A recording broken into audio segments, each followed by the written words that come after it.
EAGLES, Eagles.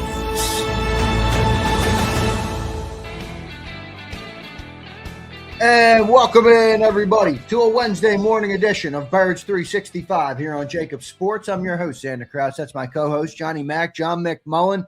John, we are one day out from the NFL draft, man. It feels good even saying that this morning. Yeah. How you doing on this Wednesday morning, my friend? I'm at the let's get it over with phase. That's where I am. Oh, no, John. You went from yesterday. By tomorrow, you'll be saying we made it, and you've already reached let's get it over. Let's get it over with. All the goofiness and all the talk and trades and this and that. And now somebody said Howie's going to make a unconventional trade, whatever that means. Let's get it over with. Let's get it over with. What do you mean when you say unconventional trade? What are you hearing? What's the latest? One that you wouldn't think of. So, maybe a safety, So not Jonathan Grenard. Not Jonathan Grenard, not A.J. Brown, not something else. And how he loves, he admits he loves trading. So certainly. Yeah, you know what else I think Howie likes, and this is just a speculation on my part. I think when people know what Howie's going to do, and they don't always, but in the case of AJ, everybody knows AJ is going to get traded. Or in the case of maybe Grenard, where it's been reported a lot, I think Howie likes to maybe sometimes throw a wedge, keep people on their toes, keep people guessing about what the best GM in football is going to try and do. Yeah, definitely. That's part of the job he really enjoys. So there's going to be a bunch of trades. I mean, there already, I joke about it. There already has been. It's like people forget. If you think about just in general, the future trades, everything he does from season to season, which is why I don't understand why people can't understand. It's not always about the immediacy of the moment, because if you think about it from this perspective, so everybody starts with 7 picks. You got a first round pick, a second round pick, a third, a fourth, fifth, sixth, seventh. You start out with 7 picks. And obviously that changes drastically. So, coming into just from that standpoint, if you think about it from the holistic standpoint of every team gets the same amount. And then, you have compensatory picks as well. But even from the trades, he's made 1, 2, 3, 4, 5, 6, 7, 8 trades already that have impacted this draft. And by that I mean, you can go all the way back to when they traded Hassan Reddick for what turned into a 3rd round pick. Well, that 3rd round pick is this year, number 68. The Eagles are picking at the top of that round because they traded Hassan Reddick. How long ago was that? On the other hand, they lost a 3rd round pick. Part of the reason they lost the 3rd round pick to Miami in exchange for Jalen Phillips at the trade deadline last year is because they had the extra 3rd round pick.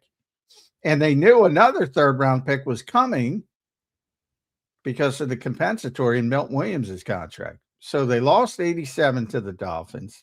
They got back 98 with the compensatory pick for Milton Williams the year prior. So that's just a quick example. I can go down the whole list if you want, but there's already been a shitload of trades, and there will be more.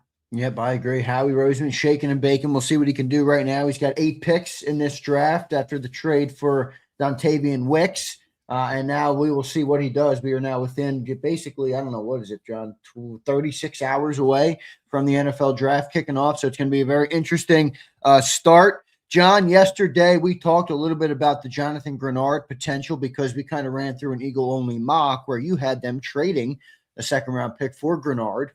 And yesterday I was doing some draft research after our show and into the evening. And the more things that I did, the more mocks I did, the more mocks I read, the more draft analysts I read, the more players I looked at in the 2nd round. I'm coming around again on Jonathan Grenard. I mean, if you tell me we land a tackle in round 1 and Grenard, and, we trade that 2nd round pick for a player of Grenard's ability, in round 2, now the team is going to really start taking shape for me. Now it's obviously still going to have questions on offense without AJ potentially, what the new offense under Mannion looks like. A lot of different questions there, but roster-wise, that to me feels like the best 1-2 punch you can get at a round 1 and round 2 this year for the draft.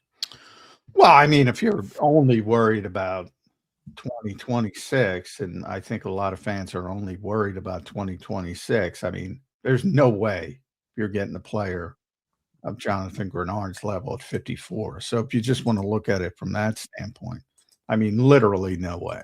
No way. Yeah, but you could even factor the future too. There's no guarantee you're getting a player that's, you know what I mean? Like, look at Nolan Smith, pick number 30. He hasn't really seized the job. Well, no, yeah, obviously, yeah. It's very unlikely the 54th. I agree with you. It's very unlikely the 54th pick ever becomes Jonathan Grenard, but there's a chance in 2 years. He's better. There's at least right there. He's a piece of the future, right? I mean, there's no shot for this year. You're getting a better player. So if you just want to look at it from that standpoint, I often wonder, especially and Les Snead has adopted this and Howie has to a certain degree, and so is John Snyder, probably the 3 best GMs, at least from most people's standpoint. They've adopted, look, if you're a contender, don't worry about the picks as much. Now, less, F them picks, but don't worry about the picks as much. Now, if you're the New York Jets or the Miami Dolphins, worry about the picks. So you have to understand where you are.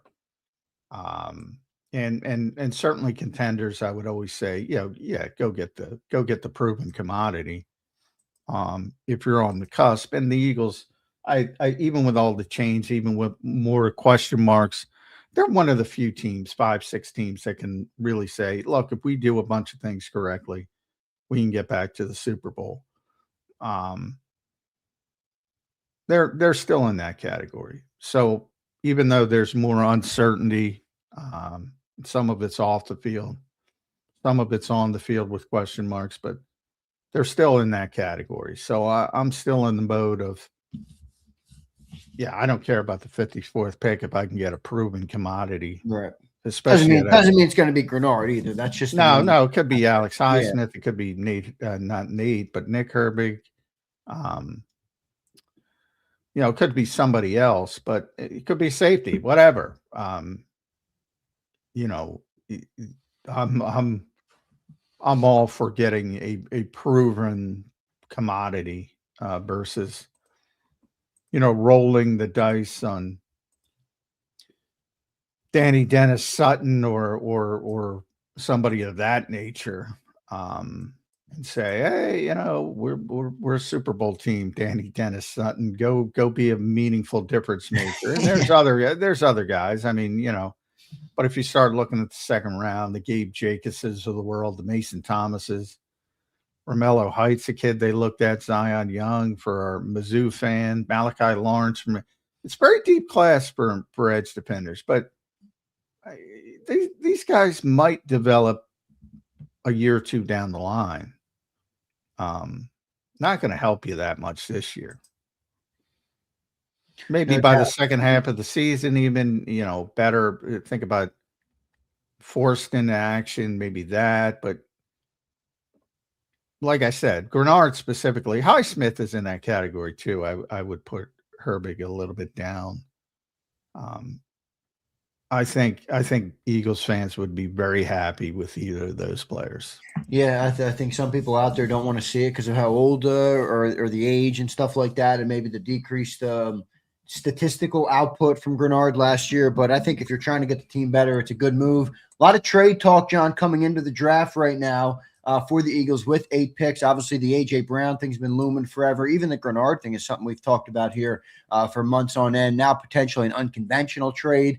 You mentioned you think it could be a safety. It'll be interesting to see what Howie Roseman does. Question for you, John, on A.J. here as we get to the draft. Oh, no. All right, go ahead. Do you think that the Eagles or the Patriots have more leverage when it comes to that trade?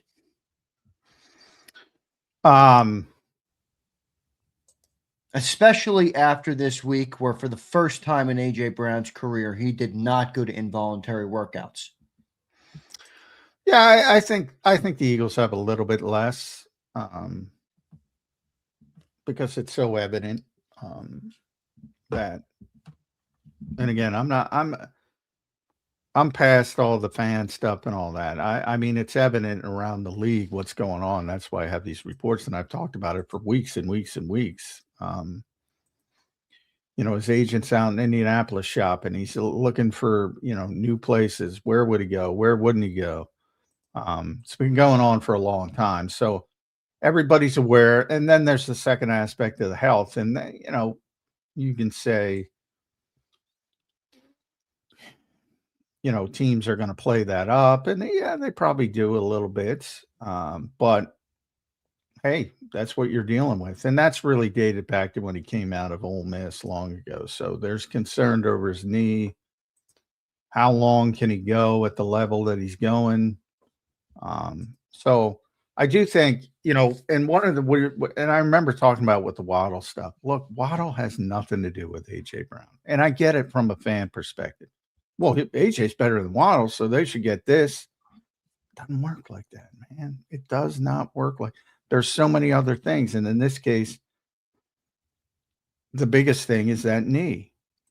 And that impacts, and I'm with you. He's much better than Jalen Waddle. But that doesn't mean he's going to get as much. And ultimately, I still think Howie's getting a first-round pick, but I said he's got to go out in the future to do it. And by the way, that's not a bad thing. Because if things shake out the way people think they're going to shake out, the Patriots pick will be better in 2027, probably better in 2028 if you have to go out that far anyway, in a better draft, in a better populated draft. Now that, that can change on a dime. I don't know, around the league, and I probably haven't talked about this as much as I should have because I've been busy the past week or so, but this is sort of like the NIL draft where they're feeling the impact of NIL. Not only when you think about top guys staying, like Trinidad Chambliss, which we always talk about because he sued the NCAA to come back because he can make more money at Ole Miss than he can make in the NFL. And he sued the NCAA and he won. Well, at least he's won to now. It's still ongoing, but he got to stay, and that stay will last throughout the college season. So guess what? He can play and make that money. So he essentially won for all intents and purposes. But also, I was texting with an executive, former executive, and he said, there's fifth round picks that can make more money in college at high level college, not a ton, but high level college programs than they can make in the NFL. And they can stay for an extra year and build up their draft status. And the name he gave was Mesidor, who was evidently considered maybe a day 3 pick before he came back to Miami. And now he's a potential first round pick. So, it works on both ends for them. So you have this lack of depth. You have the lack of talent up top, the lack of depth down the bottom, as Ian Cummings said, a bell curve essentially. And the theory is next year's draft is going to be much better. Now, the NIL part isn't stopping unless somebody gets a hold of it, and somebody in Congress, this probably has to be governmental, to be honest, put some restrictions. Oh, great. That means it'll turn out well. Well, yeah. But until something happens, this is not going away. Yeah, you're right. I can't believe, after I read what I read about Ty Simpson, I cannot believe he went into the draft because Miami evidently offered him $6.5 million to go play for them. Yeah. I can't believe he went into the draft. Yeah, Celia was telling me the same thing. He was talking to somebody at Miami who clued him in on that. So it's like a big thing and its impact in the NFL. to the point where, It's funny, John. Now that you say all this, sorry to cut you off, but it almost surprises me that the NFL didn't step in previously when it comes to the legislation of college football. well, they're very reactive. It's a very reactive league. I've talked about Yeah. that for years. It's Yeah, not sure. proactive. It's not proactive at all. And ultimately, they have no power. Again, they moan and complain. I always talk about, well, they're not teaching quarterbacks the right way, which I agree with 1,000%. I agree with that 1,000%. If the goal is to become NFL quarterbacks, that's not their goal. Their goal is to win, or they're going to get fired. Their goal isn't to develop players for you. You are not a formal developmental league. The college football is not a developmental league for the NFL. It ends up that way naturally, holistically, but it's not. So you can't just moan and complain about, well, they're not teaching the guys the right way. They're trying to win to keep their jobs. Because the same thing in the high-level colleges, maybe even worse than the NFL. If you go down, you went to Alabama, it might be worse there with some of these high-level as far as the impatience with not only head coaches but assistant coaches and things like that. And how much turnover they had at Alabama when Jalen Hurts was there. Think about that. And that's still with Nick Saban. So their job is not to develop players for the NFL. Their job is to go out and figure out how to I use Vandy as the perfect example of how do you turn that shit stain of a program around? All right. Well, Clark Lee did, man. Yeah, he did. Did a really good job. Yeah. They're beating everybody. Now we'll see if they can sustain it without the quarterback, but who also, by the way, stayed in as long as humanly possible because he's 5'11" and he can make a crap load of money in college, and he's lucky if he makes an NFL team. It's weird. It's upside down. If you're a Netflix Stranger Things fan, it's the upside down. It's like you got guys who can't play in the NFL making millions of dollars. Like Diego Pavia, I love the kid. I know you've been saying that for quite a bit. But he can't play in the NFL. And he's getting paid more than almost, unless you're picked in the first round. He in college, last year he got paid more than every single quarterback on a rookie contract. Yeah, I mean, it's interesting because it's like, you could be the best in because college football is still a massive league generating a ton of money. So it makes sense to some extent. It's like John, the top star in wrestling terms, the top star in AEW might not be the top star in WWE, but that's a great. He'll take the biggest payday, in AEW and be fine with that, That is actually a great comp. Well done, because I mean, one generates about 10 times the money the other one does, but Tony Khan's got a lot of personal heft behind him with his father, so he can afford to pay. In fact, the WWE is very angry because they changed the whole scheme of the pay rate, and those guys are underpaid drastically. Who, wrestlers in general, or yeah. WWE? Oh yeah, compared to athletes, regular athletes. NFL, NBA, everything's about a 50-50 split, a little bit more in baseball. Everything's 50-50-ish to, between the owners and the players. Because WWE is getting sued because of when they were sold by the stockholders. Right. Vince kind of manipulated that. So you're getting this information through court filings. They pay about 18% of their revenue to talent versus 55, which is major sports. 18% of their revenue to talent. Geez, to me, it seems like it should be somewhere in between the two. 55 seems heavy for operating cost, and 18 seems really low.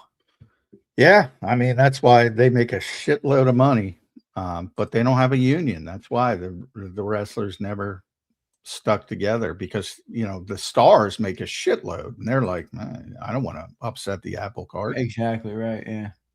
Whereas but Tony came in, and I'm already on a tangent, and he's paying guys who would literally not be in like, no offense to the work rate people, but guys like Okada, and he makes $3 million a year. He'd make $500,000 in WWE. They have no interest, right? Because they know he's not getting over. Yeah. And then to tie it back in, insert Diego Pavia, who's making $5-6 million a year at Vanderbilt. You know, he's not going to quite do that in the NFL. No, not at all. Yeah. So, the 6th and 7th round, if you got a bunch of late round picks, don't get too excited. I'm a day 3 guy, by the way. I love day 3. I know the casual fan is bored to death. It's the most interesting to me, day 3.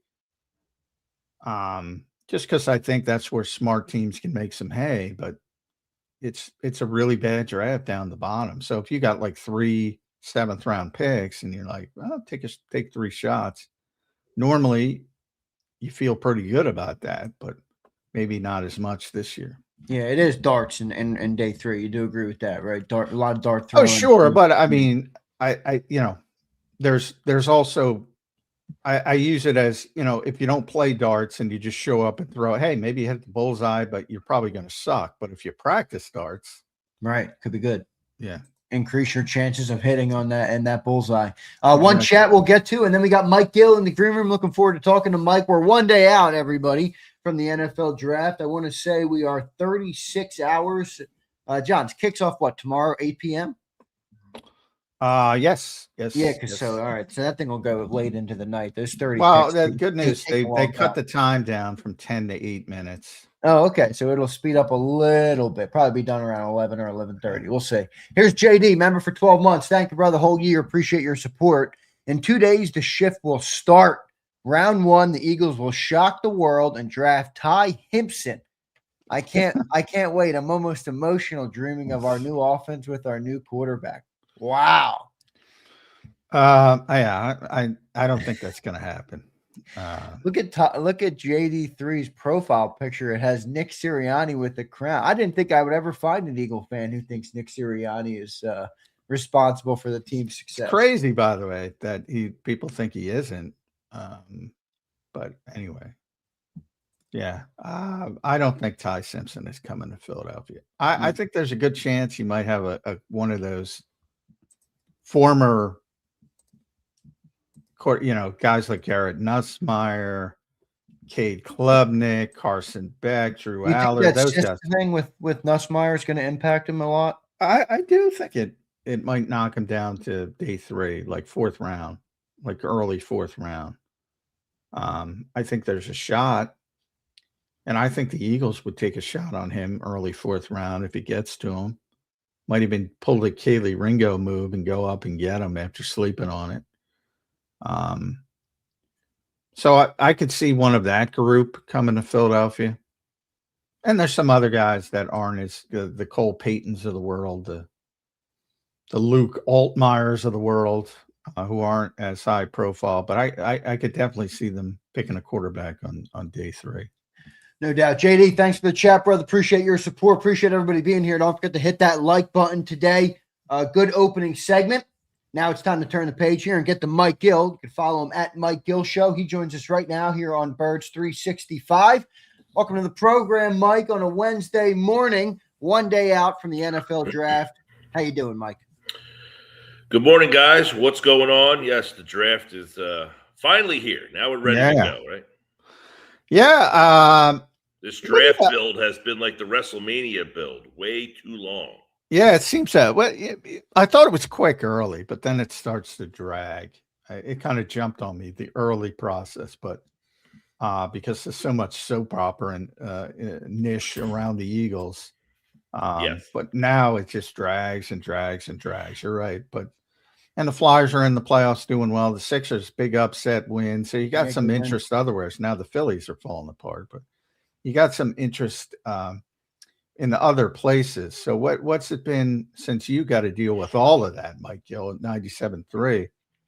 What's it been like down there? Are people excited about the draft, or it's like, Yeah, I mean the Flyers have kind of taken people over, and the anger in the Phillies has kind of But this last week or so, you're starting to feel a little bit more as we get to the draft week, and then of course, as we all know, we've heard reporting about AJ Brown since the end of the season. But when It's Adam real Schefter now, says Mike. it, It's real. It's right? real When now. Adam Schefter says it, it must be real. But as we've known, AJ likely will be gone. But I guess now the buzz with AJ gone, people are really actually starting to focus on could they draft a wide receiver in the first round? Because obviously, I guess people are mixed on whether they think the current room would be a good enough wide receiver room if AJ was not here, with Dontavian Wicks and Hollywood Brown as complementary pieces to Devontae Smith. So yeah, edge rusher, another big story, obviously, because I don't think anybody thinks their edge room is good enough right now as is. In fact, they don't think it's good enough. They told you that last year when they came in with very much this same room and then had to go out and get Zadarius Smith. And then when he retired, had to trade for Jalen Phillips. So I think the messaging is they don't think this room is good enough either. So, those are the two things right now, wide receiver and edge rusher. But obviously, offensive line will come into play probably big time on Thursday night. And I don't know that they would draft a safety in the first round. I doubt it, unless Caleb Downs somehow started to fall, and I doubt that happens. Maybe. Yeah, it's interesting. I was thinking about that. If you go down the positions, quarterback, no. Running back, no. Wide receivers in the mix. Tight end, you got one guy.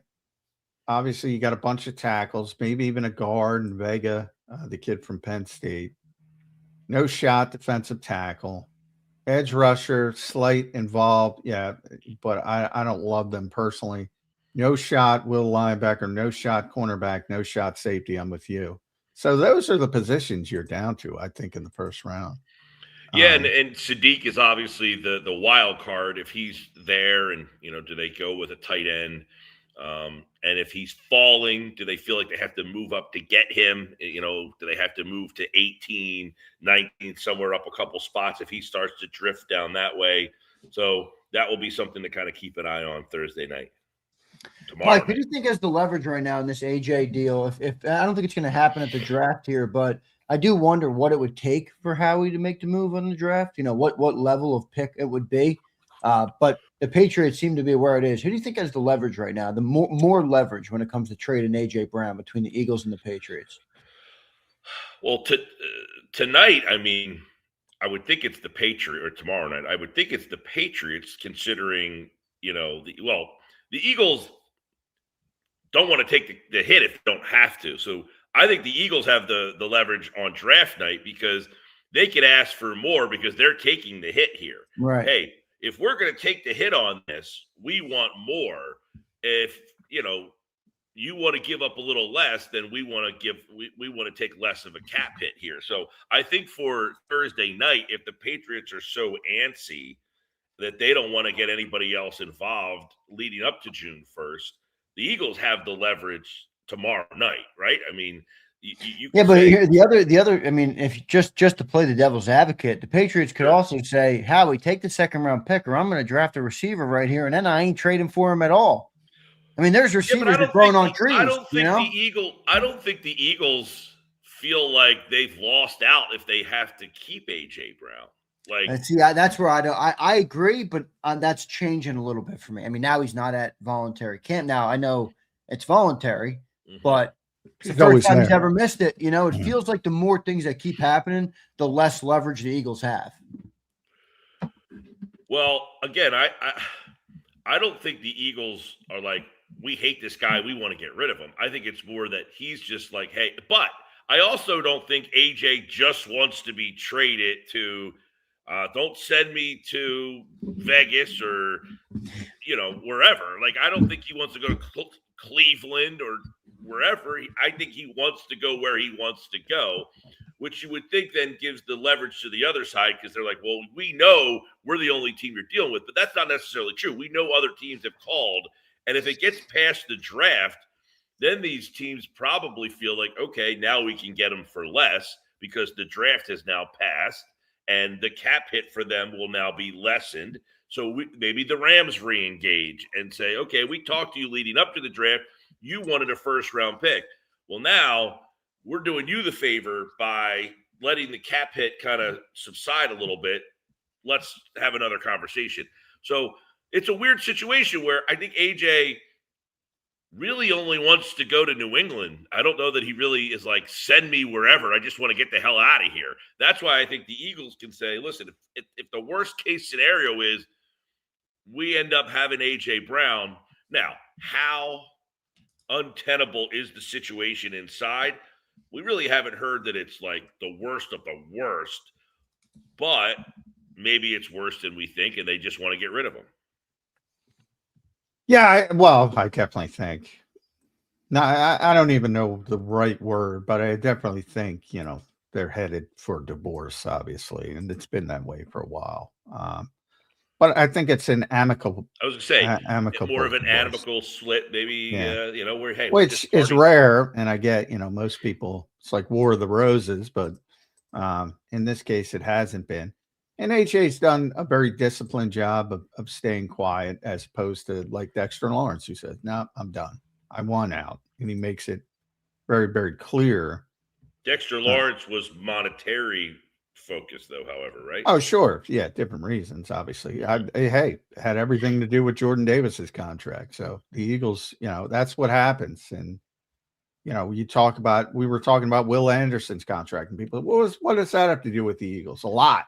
Now, I don't know if you guys put a lot of stock into Diana Rossini's reporting. However, we had her on the show at the Super Bowl, and we played back her cuts yesterday just to kind of hear what she was saying. Ooh, keeping the scandal going over. Well, we were trying to refresh to see if we figured if she was saying something, then it probably was pretty accurate. Yeah, definitely.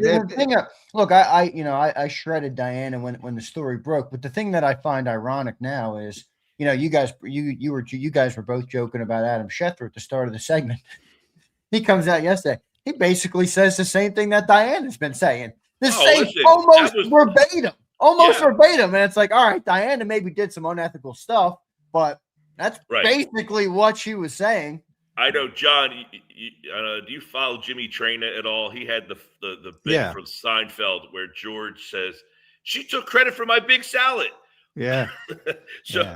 Here's Diana Rossini, like, he's basically stolen my reporting, and now everybody actually believes it.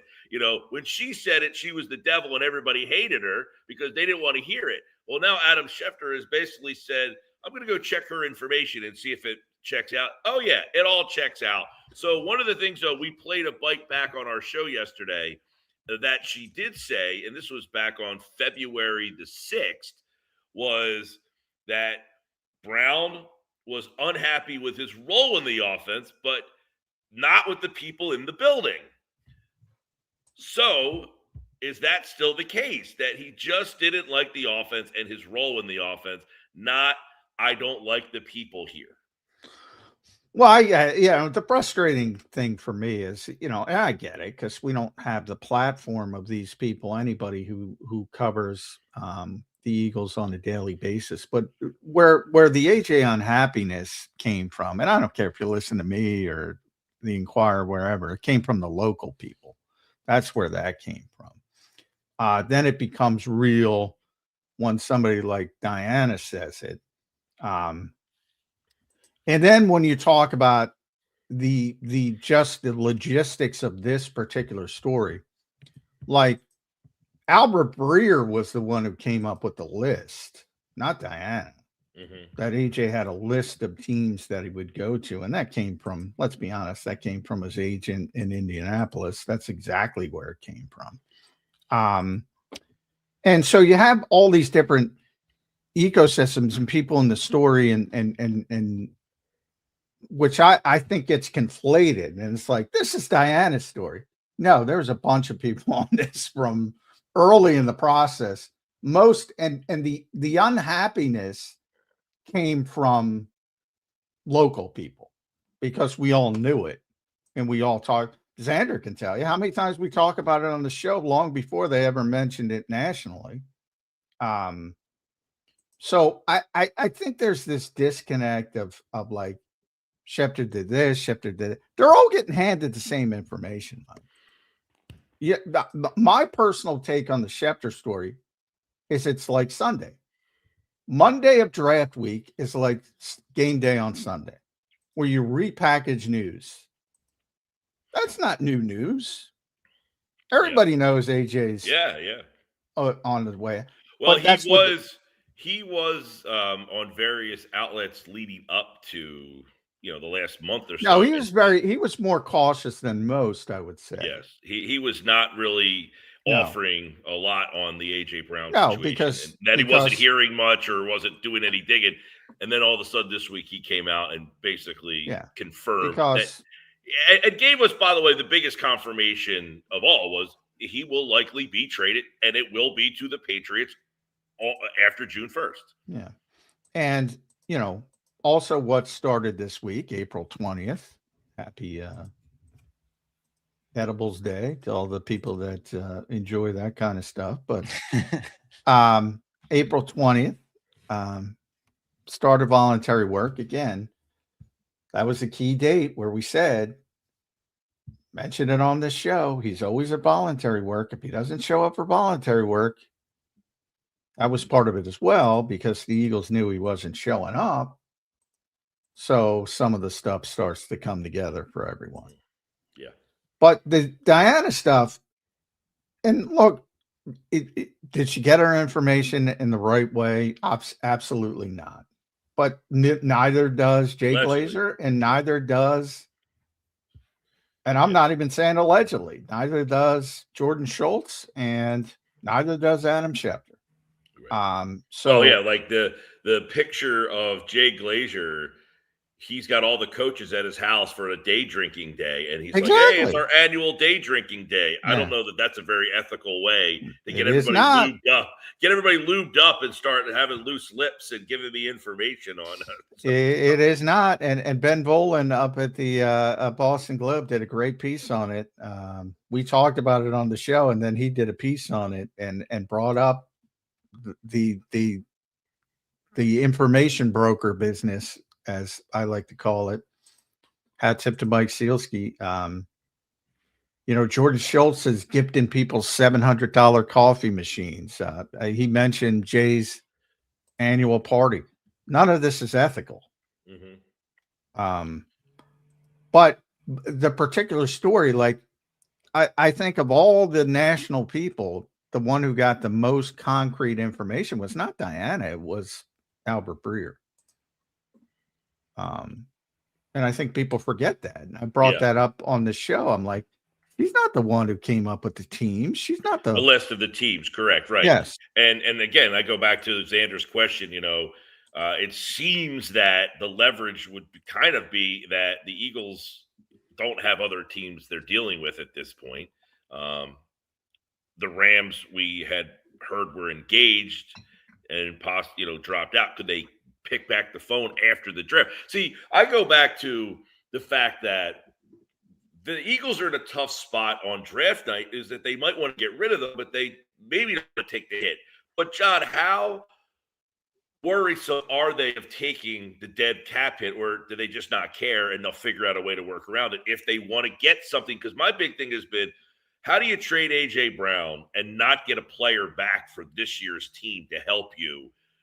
Obviously they think they have Super Bowl aspirations this year, but by trading AJ Brown, you've weakened your team. You can't say that we're better without him if we don't get anything back in return to help the 2026 Philadelphia Eagles.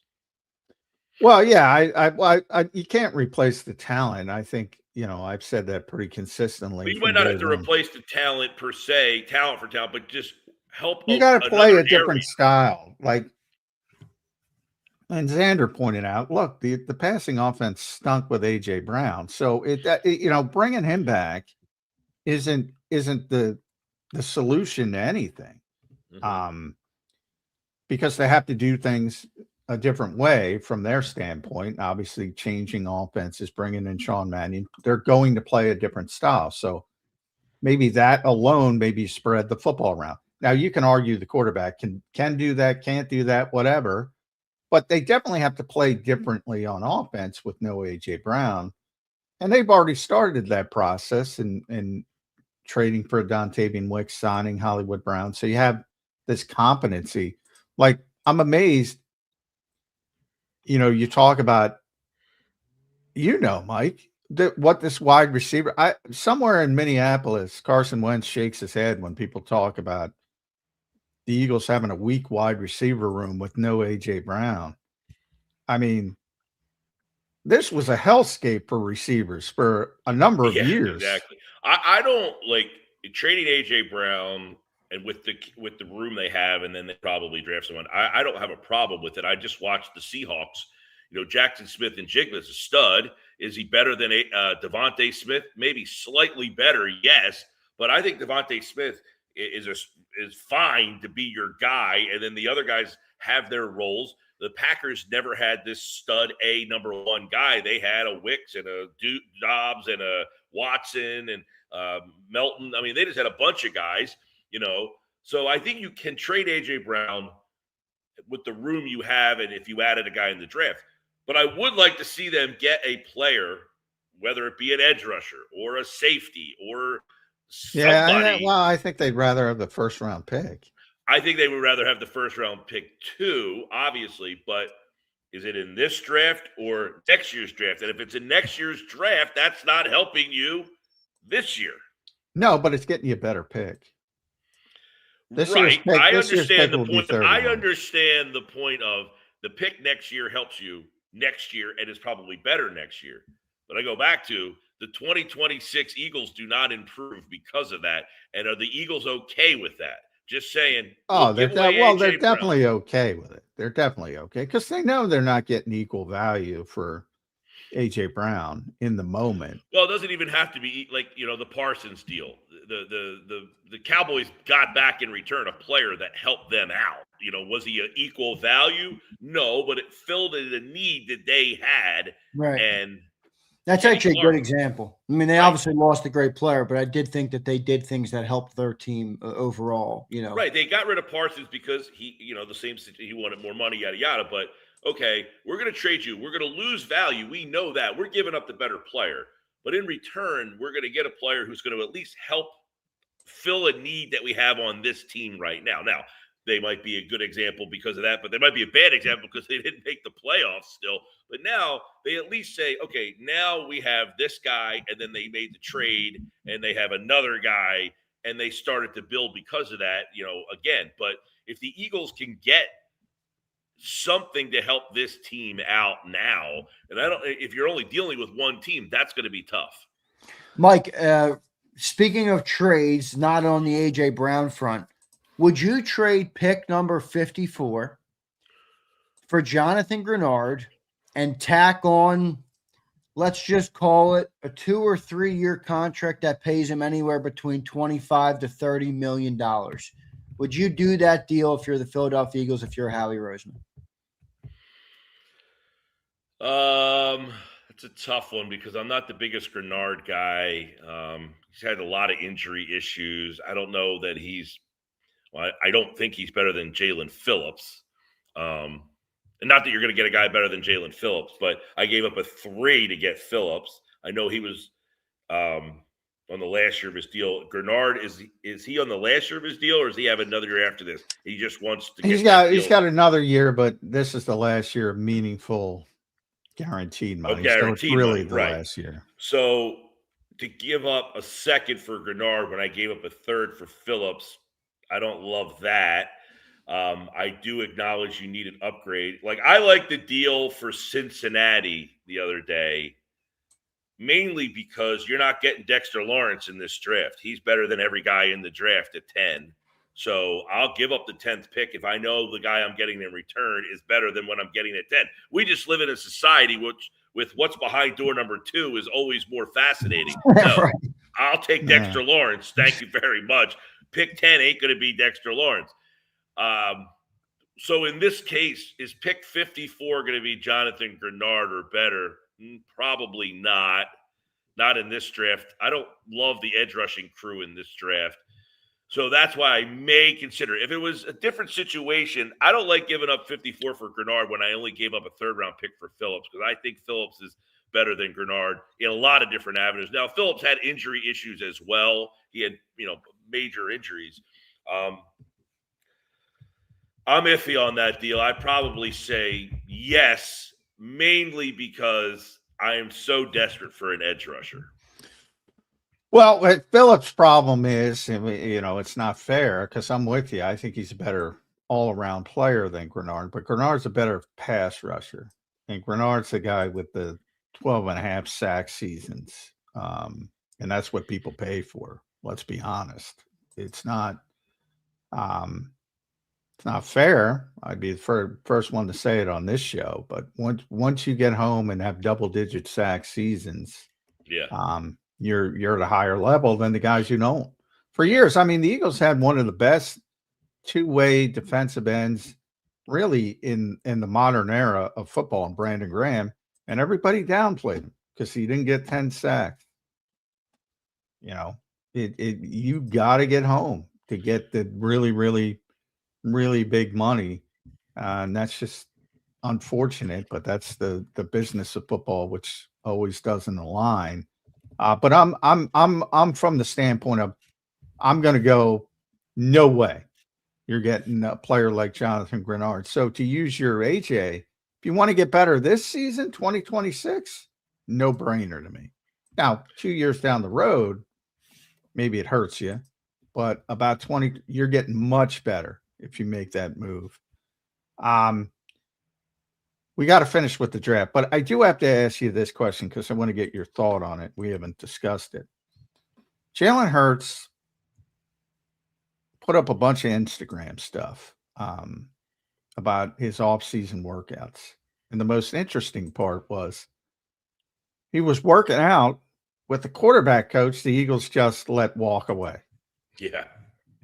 What coming off the standpoint of the story, the ESPN story, and then you had the Inquirer story about the Eagles sending a message to Jalen Hurts. Did that come across to you, Mike, as Jalen Hurts lobbing back like, hey, I like this guy. Why'd you fire him? Was that passive aggressive? Yeah. You don't often see that. No, it's guy it's who hard. Just and then he's working out with the quarterback. Yeah, and what's the message to the new staff, obviously, the new coordinator and the new coaching staff that is going to come work with him, that he was saying, I don't want to jump in and start to work with you guys. I'm going to go and work with, with the old. Now, are they allowed to work? No, he's not allowed. Okay. So, I was going to say, I didn't think he was allowed to work with those guys. He's not. So as I was talking through this, I was like, wait, I don't think he's actually allowed to work with. Yeah. But there is 1,000 other guys he could be working with instead of the guy who just got fired by Nick. Yeah, but I think that makes it a little, this is like, you're an NBA coach, you're on an NBA staff, and the players on your team value working with like a Drew Hanlon more than they value working with you. Like, I always thought that was a weird situation, that you have to go outside the organization to find a guy to help you when what are we paying the coaches here for? Aren't you supposed to be the guys working with this guy to improve his skills and his shot and all that stuff? And instead, everybody's going to go out and find their own coach. This is like one of those where the kid plays on his team, but he goes out and get the hitting lessons from somebody else. So now anything the coach of the team tells him, he can't change because we're paying for lessons from this guy over here. And it almost has that feel to it where Jalen's like, this is my coach. He's going to tell me my mechanics and how I do things.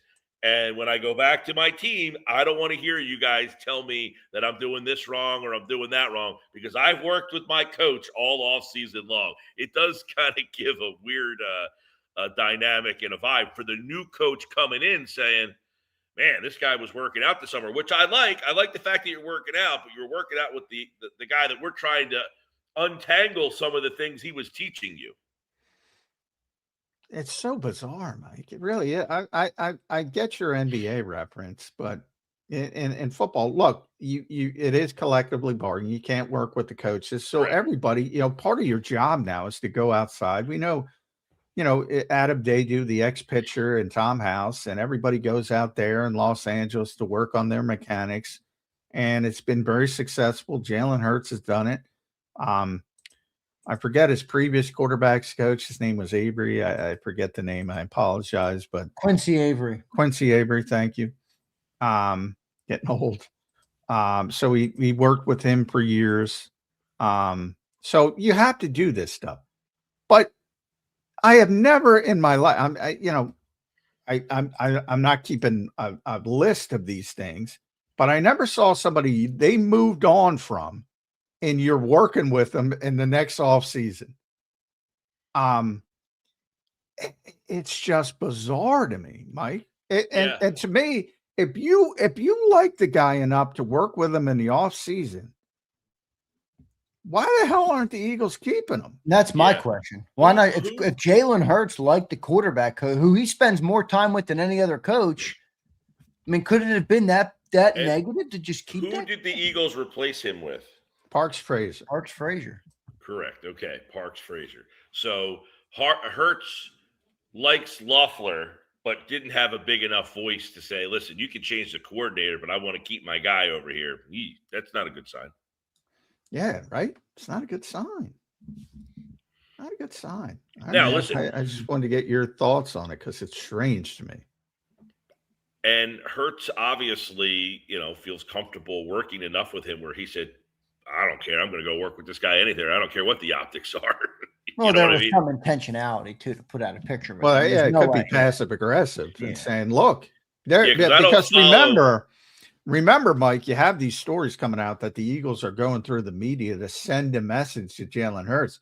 So maybe Jalen Hurts is sending a message through social media saying, hey, I got a different quarterbacks coach every year. Everybody talks about offensive coordinators going from Brian Johnson, Alex Tanney. Yeah, I need some stability here. Yeah. I need some stability here, so I'm sticking with the guy for as long as I can. And that's not the first offseason work Jalen Hurts is doing. He opted to share the picture out of that day. I thought it was. That's what I was going to say. Yeah. I don't really follow Jalen Hurts' social media stuff all that closely, but has he posted stuff of him in the past working out? Yeah, but not with Alex Tanney after he got fired. Well, Alex got another job. It's tough because Brian Johnson got a job. You can't work with guys who Scott Loeffler's unemployed. That's why he can work with him. Right. Alex Tanney got a job with the Colts and Shane Steichen. I'm trying to think. Doug Nussmeier obviously went to New Orleans with Kellen Moore. So it's never happened before. Scott Loeffler hasn't gotten another job yet, but boy, it's weird. Boy, it is weird because that's an indication that if he feels enough that I want to go work with this guy in the off season, why isn't he here? Why isn't he here? Right. Yeah. Which he, couldn't work with him then, but I don't know. It struck me as very, very strange. I just wanted to get your thought on it at Mike Gill Show. Definitely a little. It's definitely, man. The messaging between the two sides is always something here. And I heard you guys talking about. I don't think they would draft Ty Simpson, but it would be pretty funny if Simpson was on the board at 54. Well, I would love it if they did. Oh, man. What was Jalen draft? Was he 54 or 53? 53. Yeah, I think that would be pretty interesting. I don't think he falls to 54, but that would be pretty funny if he was there, and that would be a huge anticipation. I think even if you get somebody like Nussmeier or Beck or Klubnik or Aller in the fourth round, I think that's a big story. Yeah. And that's lesser, but obviously in your case, 54 would be a huge story. I don't know. You think round 4 would be a big story, John? To me, it would be big, not big nationally, but big locally.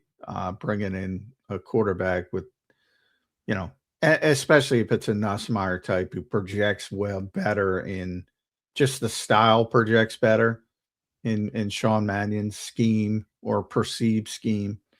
I think it becomes not nationally, but it becomes somewhat of a story locally. Yeah, I think if they draft somebody like that. To me, it'll feel more Well, like a Kyle especially McCord there. like Nussmeier was a guy who, some people thought he was going to come out the year before. He decides to go back, and that probably ends up hurting his draft stock a little bit. And he's Heard it a lot, not a little. yeah. Many people thought he could have been in play for one of the top, being one of the top quarterbacks picked in the draft. So if he ends up getting drafted, then you're going to get the whole, well, this guy had a lot of potential. He could have been a number 1 overall pick, all that stuff possibly for Nussmeier. Yeah, well, that's part of it as well. That's why I think it would be, again, somewhat of a big story locally. But I don't think Simpson will fall that far. No, I don't think he'll fall that far. At Mike Gill Show, make sure you follow Mike on the X platform. At Mike Gill Show on YouTube, make sure you subscribe to the YouTube page. See all the Diana Rossini interviews. You can see them there, right? Yeah. And go back and try to sift through all that. 97.3, the Sports February 6th is the day. February 6th, 2 to 6 every day. Where are you for the draft again? Tomorrow night. Where are you? We are for the local people. Ocean Casino Balcony Bar. We'll be there. Up We at the go. Balcony Bar. They're giving us the Balcony Bar all to ourselves tomorrow. Nice. All right, good stuff. Mike Gill, we appreciate you doing it today, my friend. Always good catching up with you. We will see. You got one more for me on the way out. The Eagles will draft tomorrow night. Who? Well, if Denzel Boston's there, I wouldn't be shocked if that was the pick. Denzel Boston would be the skill player pick, and I don't know if I would imagine if there's an offensive lineman, either Loma, the Utah kid, possibly Ionacker from Arizona State would be the tackle if he was there. I'm assuming they would probably go a little boring. All right, boring. We don't like boring. I like a skill position player. Get a skill position. People love skill boring position this player. year. I'm on the boring. Give me Ty Simpson at 23 overall. Who said that? That would be the antithesis of boring. Yeah. All right, Mike. Thank you for doing it today, brother. We'll talk to you again next week. All right. All right, everybody. See you.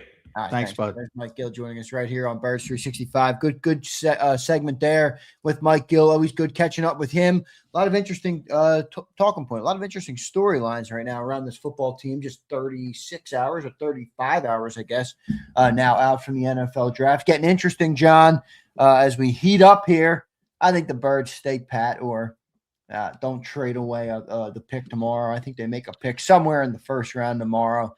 My top would be 16 overall. I think that's the highest they would go up. Well, I said the only I'm not a betting guy, but if I were, the only bet I would make is the prop bet that the Eagles don't pick at 23. That's just Howie's history. So he's going to do something. I don't know what he's going to do. Most likely go up. But, things are affected. Like if you want to trade for Grenard, if there's another trade on the board that people speculate, you can't exactly give up a lot of draft cap. I mean, they've 8 picks, but, if you want to move up in any significant way, that's going to further hamstring you to get. And they have to fill some holes as well, which is rare, at least more this year, because you do have to find a wide receiver. You do have to find, and this is obviously offensive line is number one, but you do need to find a wide receiver. You do need to find an edge defender somewhere. You do need to find a safety. You need a tight end. Now, again, there's different levels. They've done a good job of draft proofing tight end. Let's use tight end as an example. You can make do with Dallas Goedert and Johnny Munt as the blocker and have Grant Calcaterra for another year as the backup. And even if somebody like Stone Smart or looks better than maybe on paper, or EJ Jenkins develops, or Cameron Latu goes back to tight end, they have options to play, but nothing that's great. And this is a very deep tight end draft. So you would project that at some point they're going to get a guy who's going to make the team at tight end, and it might even be day 3 because the Sam Roush's of the world and the Dallin Bentleys and the Eli Raridans would all make this team. No doubt about it. Max Clare will go. Second or third. Might be in no man's land for the Eagles. I think they'd love to get him, but I think 68, right? It'd have to be like 68. Yeah. And obviously if you're trading for Grenard, that's out of the conversation. But you know, do you want to use 54 on him if you're just staying at 54? I hesitate on that. Does he get 68? Maybe, but probably not. So he might be in no man's land. And you might have to go in a different direction at 68. So but and that plays into it. There's so many tight ends that could help you that you might say, well, I like Max Clare, but I can get Sam Roush on day 3. I can get Dallin Bentley. I can get Eli Raridan. And I can also get maybe an edge defender or another wide receiver. So all of that plays into it. No doubt. It's going to be interesting to see what they end up doing here in the draft tomorrow night. 8 picks going into it. How many will they take? I doubt it'll be 8, but I will be curious to see what Howie ends up doing. Opening round, they are sitting at pick number 23. John, you hearing anything around the league? Not always so Eagle-centric, but around the league on anything changing here as you get in, or is everybody kind of settled in and waiting for the action, waiting for the for everything to start flying? No, I think there's there's always a lot of late noise because, teams are either playing the subterfuge game or trying to make sure that maybe somebody else is not where they should be and slips a little bit to them. So I think the draft starts at 2. Mendoza's going 1. So even with the Jets, there's been talk, are they going to take Reese? Are they going to take Bailey? And they canceled a 30 visit with Bailey. And everybody says they're going to take Reese, but I don't think that matters. They might have had information buttoned up on David Bailey. So I would still stick at Bailey for the Jets, but we'll see how it shakes. A lot of late talk that Arizona is now going to take Jeremiah Love at 3. Again, don't love it for the player. Love the player. Don't love, and no pun intended, don't love the situation. But to me, he's the best player in the draft. You never want to take a running back that high, but hey, there aren't a lot of great options. The Giants are interesting because of the trade, and they have 2 picks in the top 10, and John Harbaugh, a lot of Jordan Tyson hype late in this draft process, partially because he had the late personal pro day. But I mean, NFL teams love him, and people are starting to figure that out. So it would not surprise me at all if he goes top 10, either New Orleans, Kansas City, or the Giants. Would not surprise me at all.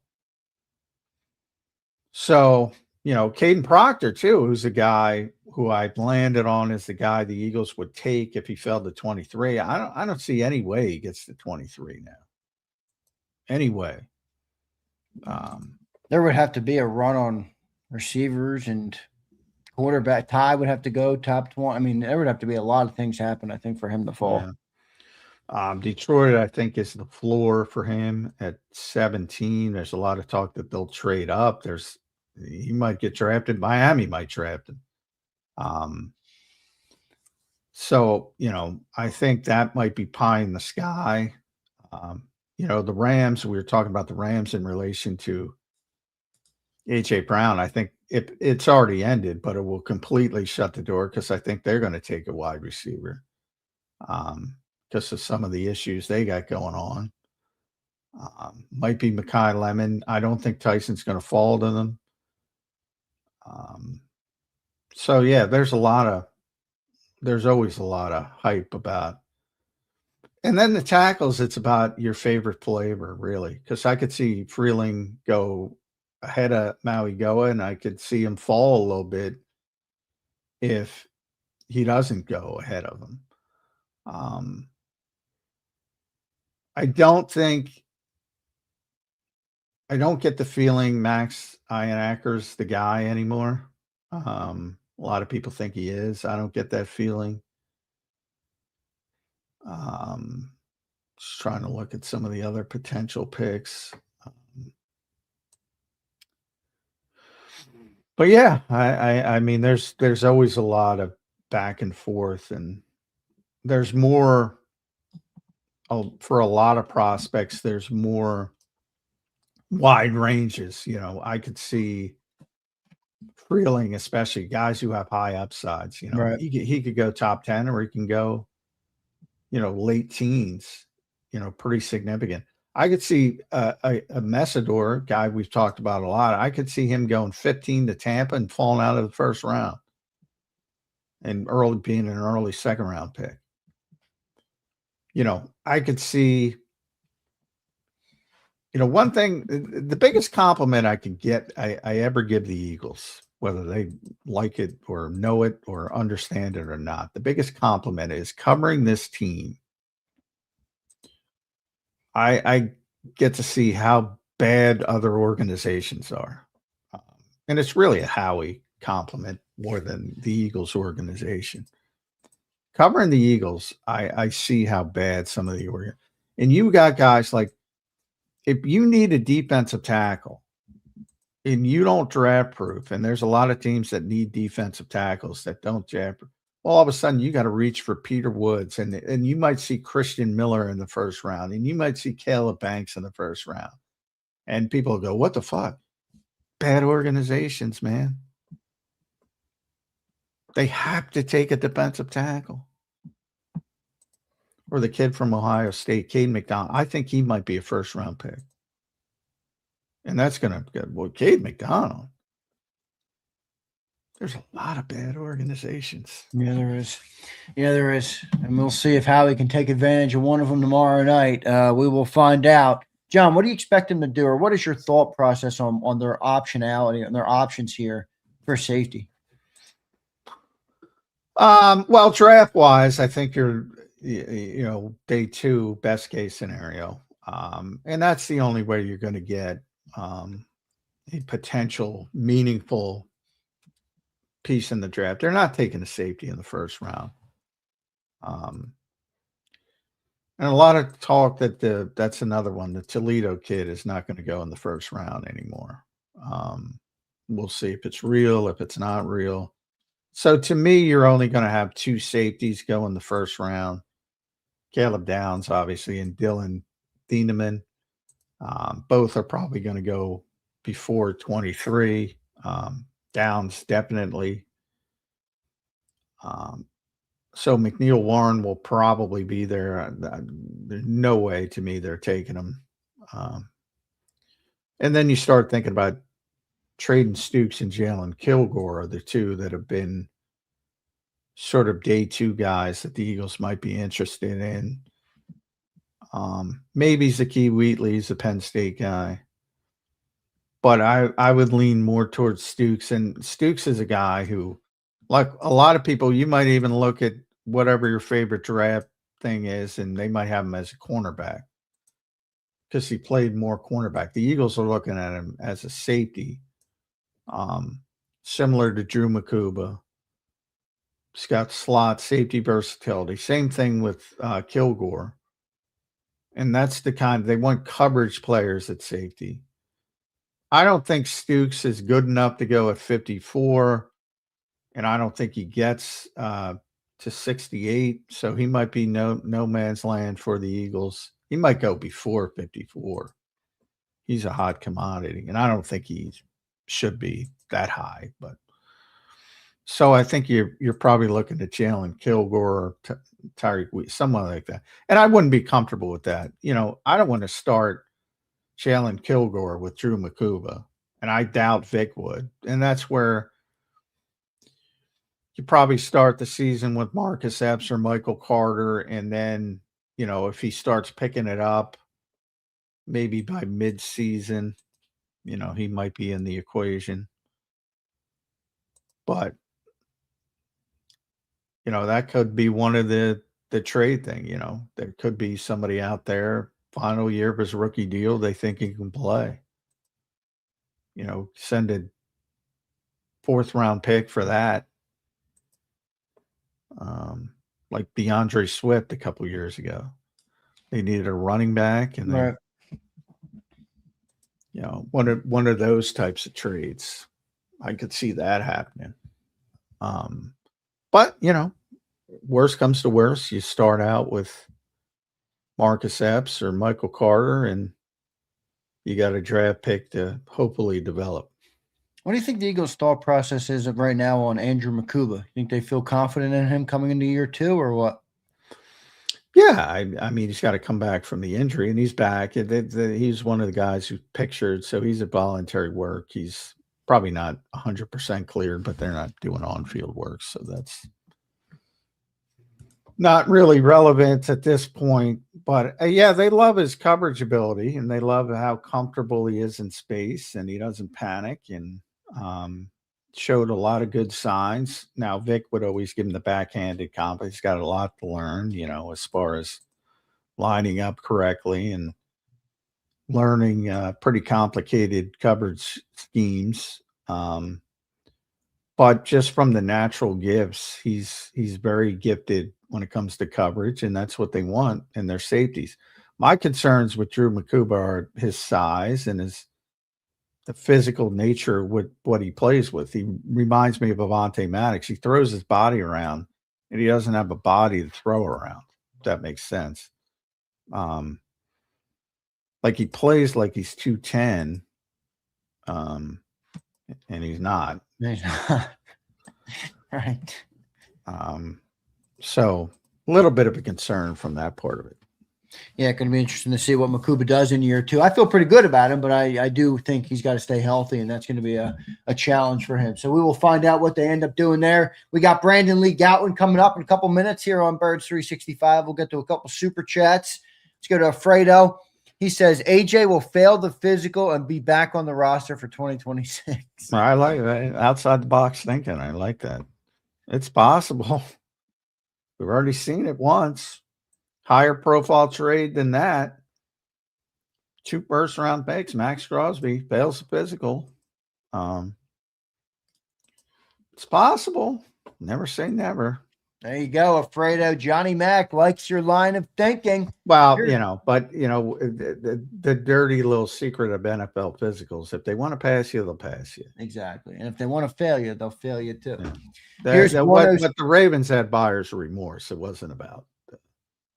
And they used the physical to engage their buyer's remorse. I don't think the Patriots will be having buyer's remorse, so I doubt it, but I like the thought process.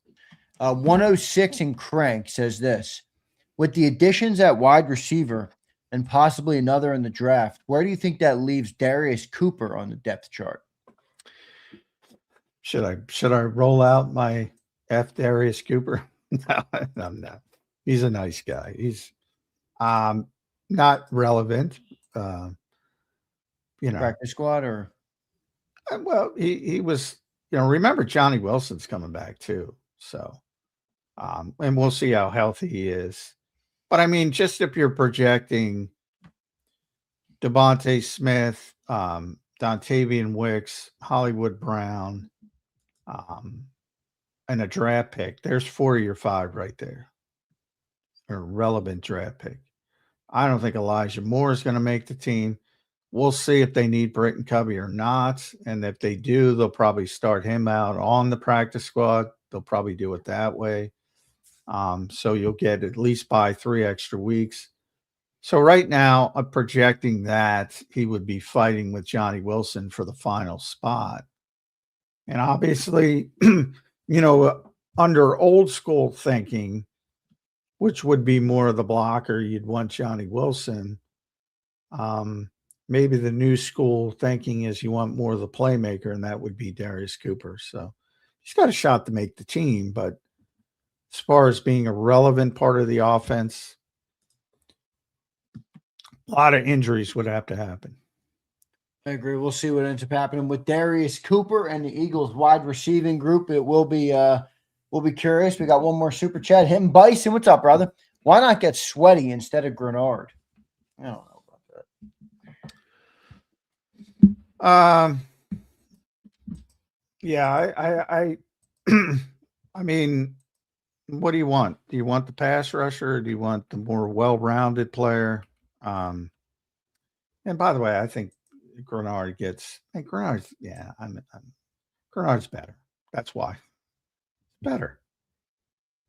I know Josh used to be here. Grenard's a better player. So that would be my first reason. And I'd probably go Highsmith before Sweat as well. People got to stop with the reunions. Hasn't Vic, though, showed that he likes the more well-rounded player? Vic likes what he has. So like I said, people say he's never had it. Yeah, he has. He's had Khalil Mack. He's had Von Miller. He'll utilize guys who can rush the passer. And I by no means am I comparing Jonathan Grenard to Khalil Mack, but the point is he will utilize the player he has. And Jalen Phillips happened to be a pretty well-rounded player. So, I mean, that's the way he used them. And by the way, it's a little bit different. Yeah, I don't know. I mean, obviously people don't know that much about Jonathan Grenard, which I get. I don't understand the pushback. He's a really good player. He's one of the top tackles for loss guys. And and I've said this pretty consistently.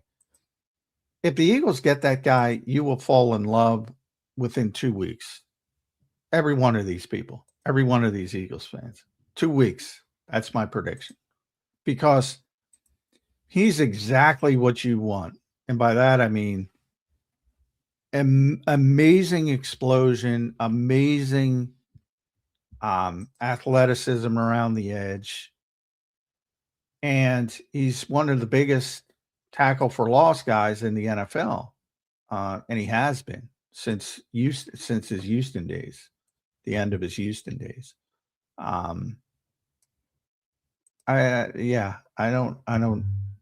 He's really good player. Pro Bowl level player.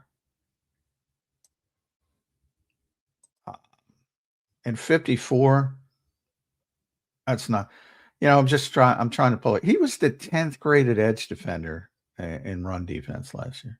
10 of 118. His pass rusher was 18 of 110, which is good. He's top 20.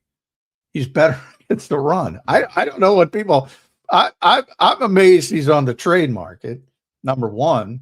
I don't get it. Sign me up. Now, do I want to pay him $30 million for 4 years? No, but I don't want to pay anybody $30 million for 4 years. But now that we see Will Anderson, all of a sudden, that's what do you going to be expect? a Howie 3-year deal. That guy has an out after 2. You're not going to sign him for 3. Well, I meant, on paper, I mean, yeah, because he's got 2 years left, and plus if you give him 2 years on top. But it would be more of that, just giving upfront money, because his guaranteed money is up after this year, and there's not enough of it. But I don't get at all why there would be any consternation about this particular player, other than I don't think people know that much about him. It's really fucking good. Good stuff there. Good response, Johnny Mac. Thanks to everybody for our super chats today. Good opening hour with Mike Gill in hour number 1. 1 day out, everybody. We are down to 34 hours and 40 minutes from the NFL draft kicking off. We've waited a long time for it. It'll kick off tomorrow night. Appreciate all of you guys being here. Let's turn the page now and go to Brandon Lee Gowton at Brandon Gowton. You can read all his work at bleedinggreennation.com. He's flyered up in his Flyers. Yeah, Flyers dominating. Yeah. We got a big welcome set. to the program, man. How you doing this Wednesday morning? I'm doing good. Excited to go down to the barn, as they call it, tonight in South Philly, and hopefully see the Flyers win. Put them away, yeah. Essentially. I did not expect to see a Sixers win, by the way. So well done by the same. Although I still think Boston wins at 5, but we'll see. Well, we'll see how that shakes out.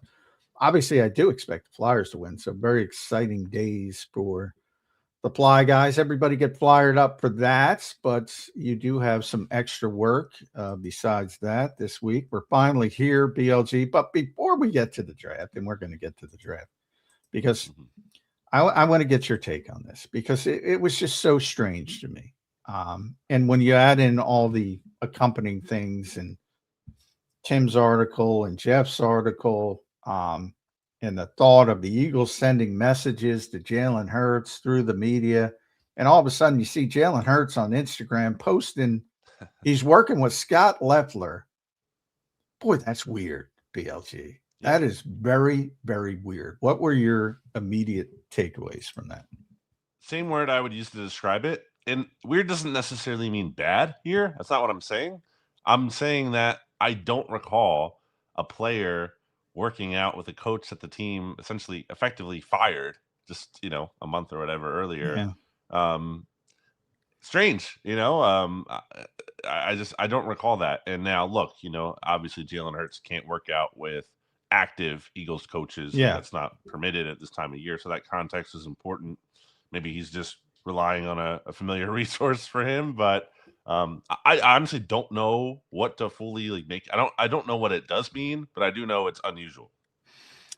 I mean, my immediate thing is, like, if he feels comfortable enough to work out with this guy in the off season, probably wouldn't mind having him back. Is this sort of passive aggressive? Oh, you want to send me a message? I'm going to send you a message. I got a different everybody talks about the coordinators, BLG. Mm-hmm. He's got a different quarterbacks coach every single year.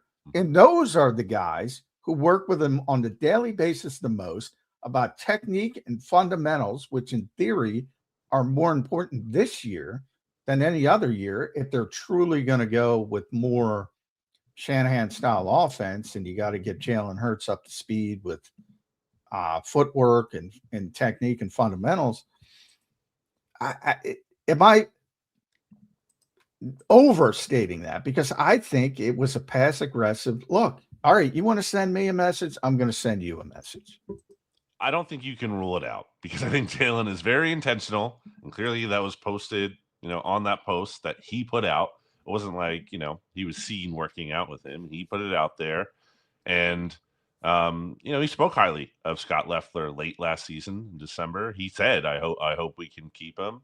They didn't. And not only that, but they reassign Parks Frazier, who doesn't have a lot of experience coaching the position, certainly not in the way that Leffler does. And Jalen talked about that as part of the reason he wanted him back and wanted him around. That absolutely does stand out to me. Now, look, we've heard a lot about Sean Mannion. He's going to be especially involved in that quarterback room. So we'll see. But it was a really curious. I did not expect to see that. That's what I was saying. Yeah, that was interesting. BLJ coming in tomorrow night, NFL draft kicking off round 1. What's got to be the goal for the Eagles going into round 1 tomorrow night? Is it walk out of there with an offensive lineman? Is it replace AJ? What do you see going into tomorrow night? A lot of different things that could happen. They're sitting at 23, kind of a tough spot, in my opinion. What do the Eagles have to accomplish tomorrow night in the NFL draft round 1? I think realistically, in terms of what they have wanted to do now for years as well, they've wanted to draft an offensive tackle, and it hasn't worked out just because I think how the board has gone, and that's kind of informed by it's hard to just wait at that position, like, because there could be a run, and there has been in previous years, of offensive tackles before they were on the board, and obviously they went in other directions, and those directions can be good and fruitful still, as they have been, I think, the past few years. But ideally, I think the Eagles really want to stop waiting on this and be a little bit more aggressive, especially considering that they have extra ammunition already, could be getting more with the AJ Brown trade that, I think is obviously inevitable here. So I do think they're going to be looking to move up for an offensive tackle. I don't know how quick you popped in, but the player we were talking about before you jumped on was Jonathan Grenard, and that's a player that I think, as I said, is really good. And I get like some fans probably aren't paying a lot of attention to Jonathan Grenard, probably don't realize the impactful player he's been. If you can get that guy for 54, I do it with losing no sleep at a position of need. The question is 54, and then you got to give him somewhere between 25 and 30 million. Is that an easy decision for you as well, or are you more cautious with giving up that type of asset for Jonathan Grenard? Yeah, my sense here would be that the hangup is the contract and not the compensation. Especially we previously had heard, the Eagles or the Vikings had permitted, the Eagles to talk to Jonathan Grenard about those terms, which tells me that if that's allowed, then I think the Eagles and Vikings are clearly, in a realm, or they're in the ballpark of compensation. And the bigger hangup, which seems to be if Grenard's looking to get paid like Jalen Phillips money, which has been out there. I don't know how legitimate that is, but I don't think the Eagles are going to do that at that point. I think they like him at a certain number, at a certain value, but they're not handing him a blank check just like they weren't with Jalen Phillips. So, real quick, yep. Does Will Anderson, and people say, what does Will Anderson have to do with the Eagles? Nothing in general, other than the idea that rising tides lift all boats. And all of a sudden, as it continues to go up, and the Eagles have been very good about this, and edge rusher is one of those positions where it's not going down. And so when somebody like that gets 50 million, all of a sudden I look at Jalen Phillips and go, 30 million makes some sense. And I'm thinking about Grenard. Well, he is underpaid, and maybe if Will Anderson signed that contract before free agency this year, do you think that would have impacted the Eagles' scale with Jalen Phillips? I don't think so. I think it's still I think the Phillips contract, especially the guarantee too, the 80 guarantee, it's wild money. Where it's top 1, 2, 3, 4, 5, 6, 7, 8, top 8 edge rusher money. I think Jalen Phillips is a nice player, but I don't think they needed to go to that extent to get him. And if you're looking at Grenard getting up there, I don't think I'm doing that. Obviously, you can pay him more than he's at 19 right now. Yeah. There's a big gap between 19 and 30 that I think you're looking to split. Yeah, it's going to be interesting to see. BLJ, with Howie's saying earlier this offseason, not at his most recent presser, but he's talked about how he needs to start drafting offensive players. They've drafted a ton of defensive players in recent years and been very successful doing so. But where does the defensive draft fit? The offensive and the defensive draft together, how do they fit? They do need more players on defense right now. Like, they need a safety. They need an edge rusher. Yeah. They need some guy. And I think you could even make an argument they need an interior guy as well, with more of a Jomo probably walking out the door next year. How do you kind of gauge what the Eagles will do and what they'll prioritize in this draft when you hear Howie say we need offense, but if I draft an offensive tackle, he might spend year one on the bench, BLJ. It's kind of a tough thing to thread the needle on. Yeah, and I think you have to look at it from a multi-year perspective here. And I think when you look at offensive tackle, and people, have asked that in years past, why do you draft an offensive tackle when you already have Lane Johnson here? When you bring Fred Johnson back even. And part of the answer there is that you can't really sign offensive tackles in free agency. That doesn't happen. There are exceptions to the rule, but by and large, you can't rely on free agency to, get really good offensive tackles for the most part. Same thing with trades. Again, it can happen. There's examples of it, but it's just by and large not the way to do it. Also, we talk about rookie quarterback contract value. it's not quite to the same extent, but there's value in having a tackle. These tackles get paid a lot of money on a rookie contract as well. So I think that's a big part of it. And like, let's go back to Brandon Brooks for a second. Like, entering that was his last season that he played. Like, no one thought that he wouldn't be able to play, or he would be as done as soon as he was. And it was really nice to just have Landon Dickerson there to pivot to. Well, and to your point, nobody thought Landon would be ready to play Exactly. early. Yeah. So you never know, and you'd rather be in a position where you're just ready for it than you're not at all, and you're in bad shape all of a sudden. So I think you lean on the side of going early there, and I think that's what they're going to do. For me, I started this pre-draft process, and Jeff Stoutland was still a part of the organization. We had yet to learn about, what was going on there. And I was like a lot of other people, and I said, well, the Eagles are going to draft Caden Proctor if he's there. And we've gone through all this and all the hype about various players at various stages, and I ended up right where I started, BLG. Mm-hmm. I think if they had their druthers, I think Caden Proctor would be the pick. I don't think he's going to be there, so you're going to have to move up to get him if you want to. Not sure that's going to be capable to do that, and I think he'd be perfect from the standpoint of what Zander was talking about, the concern of the immediacy. Everybody's worried about the immediacy, and you're right how he goes about it, thinking about the longer term, 2-3 year intervals. But Proctor's the kind of guy who could start at guard if you need him, compete with Tyler Steen, maybe make you better there, and then kick out ultimately when he needs to. Not a lot of the other tackles could. Where did you land?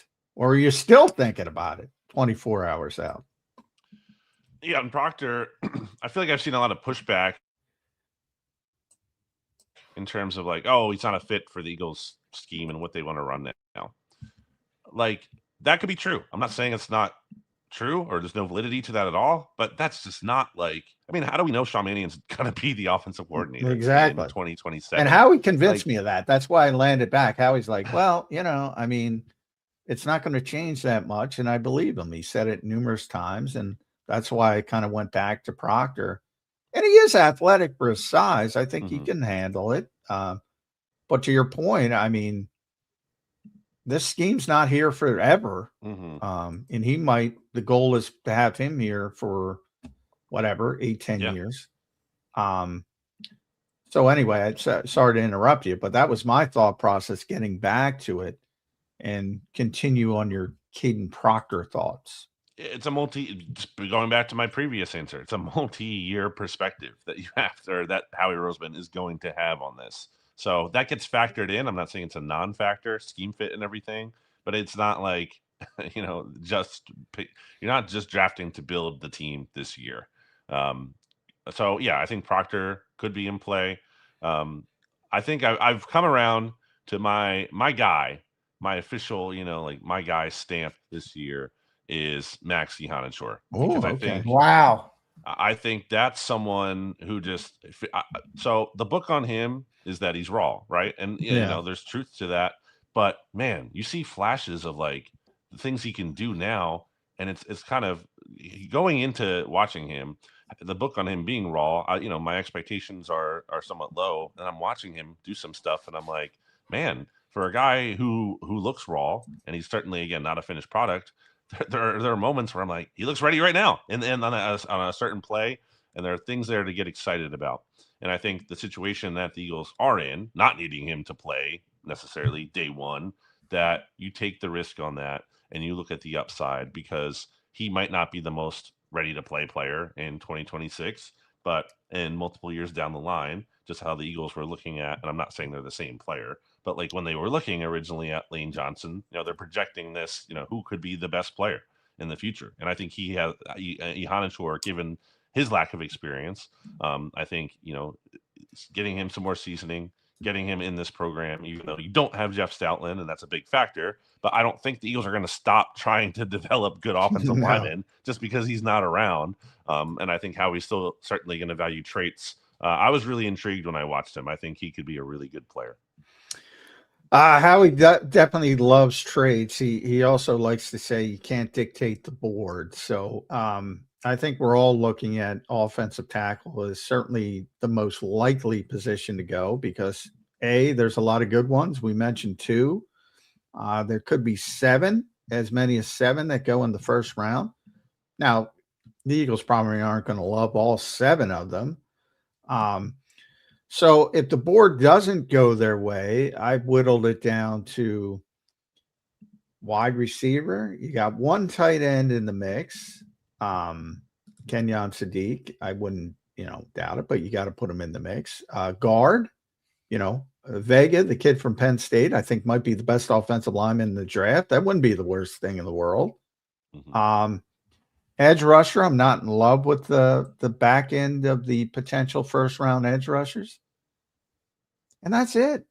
That's the only other positions I think they would consider. Anything you have that I haven't considered? Safety? I can't see safety. Again, barring that Caleb Downs falls further than expected and they trade up for him, something like that. I can't see it. I mean, so the rebuttal I've seen to the idea of the Eagles, like, oh, they wouldn't, you wouldn't have said they would have drafted a linebacker last year. And you're right. I wouldn't have said that. I don't know if they did. I still don't know if they did. Well, number one, yes, they talked about the edge rusher value. Yeah. And number 2, they did show they valued that position more than they have in the past. Yeah, that's true. They paid Zach Bond a ton of money, deservedly so. He had a great season in 2024. This year in free agency, they did the opposite in terms of like what they did at safety. They could have had Reed Blankenship back if they really wanted to keep him. He was signed for what, $8 million? Pretty affordable contract. If they valued that position, they clearly don't as much. And I just have a hard time seeing them taking a safety in the first round. I know it's a short-term immediate need, but I just don't think that's. And also, Howie's talked about this. He said he doesn't really feel great about projecting safeties. That's kind of a position that he struggles with. He has admitted that. As an aside, I sorry, Zander. Just with Jihad, I don't know if I ever asked you that. Do you personally think, like, I don't think they would have I don't think Howie would have drafted him if he didn't also see the edge rushing potential. Like, I think he saw a Micah Part. I don't want to compare him to Micah, but Abdul Carter, like, yeah, he can play off ball, but he can also rush the passer. I mean, as opposed to just CJ Allen. Yeah. I think it's a factor. I don't think it was, again, the main vision, but I do think it was like, okay, this is part of the profile, part of the possibility here for us. And that just at that time in the draft too, obviously there was talk that they were going to trade up for him. Yeah. And I don't think you do that if there's no potential for edge rush production, but ultimately where they got him, it's not even that crazy to take an off-ball linebacker. No. But they tried to get up as high as 22 to get him. So they really like the player. And I think it's because of the edge. And I think it was wrong. I think Vic got him and said, no, he's an off-ball linebacker. Mm-hmm. And that's the beauty of Vic Fangio, and the cachet of Vic Fangio. Like, I wonder if that's Sean Desai, like, would he be playing edge rush? It's what, who doesn't have the cachet to go to Howie and say, you know what, he's going to be an all-ball linebacker. Mm-hmm. Speaking of cachet, BLJ, Chris Cooper doesn't have as much of it as Jeff Stoutland did. What's your level of concern with drafting offensive linemen, specifically a player like Ionashore, who, maybe has a big upside, but has to be developed? Yep. What's your level of concern with Chris Cooper being here? Because we are coming off a long time with Jeff Stoutland, and man, we always felt like if a player's got it, Jeff Stoutland's going to get it out of him. What's your level of concern with Cooper in there now? Yeah, it's absolutely a valid concern. Again, it doesn't mean you don't try, because it's not like, oh, we give up, we can't do it. But you just certainly don't feel as comfortable as knowing what the coaching is going to get out of the offensive line and being as certain as they're going to be able to maximize him. Again, I still think it's worth trying. And I still think Howie Roseman has the knowledge of working with Jeff Stoutland and is going to factor that into the kind of players they look for and the kind of successes they've had. And again, still try to do it, but I don't know enough about Chris Cooper to say I feel good about about him bringing the most out of his players. AJ Brown, we got to get to him. BLG. Mhm. Now that it's real, Adam Schefter has decreed it's real.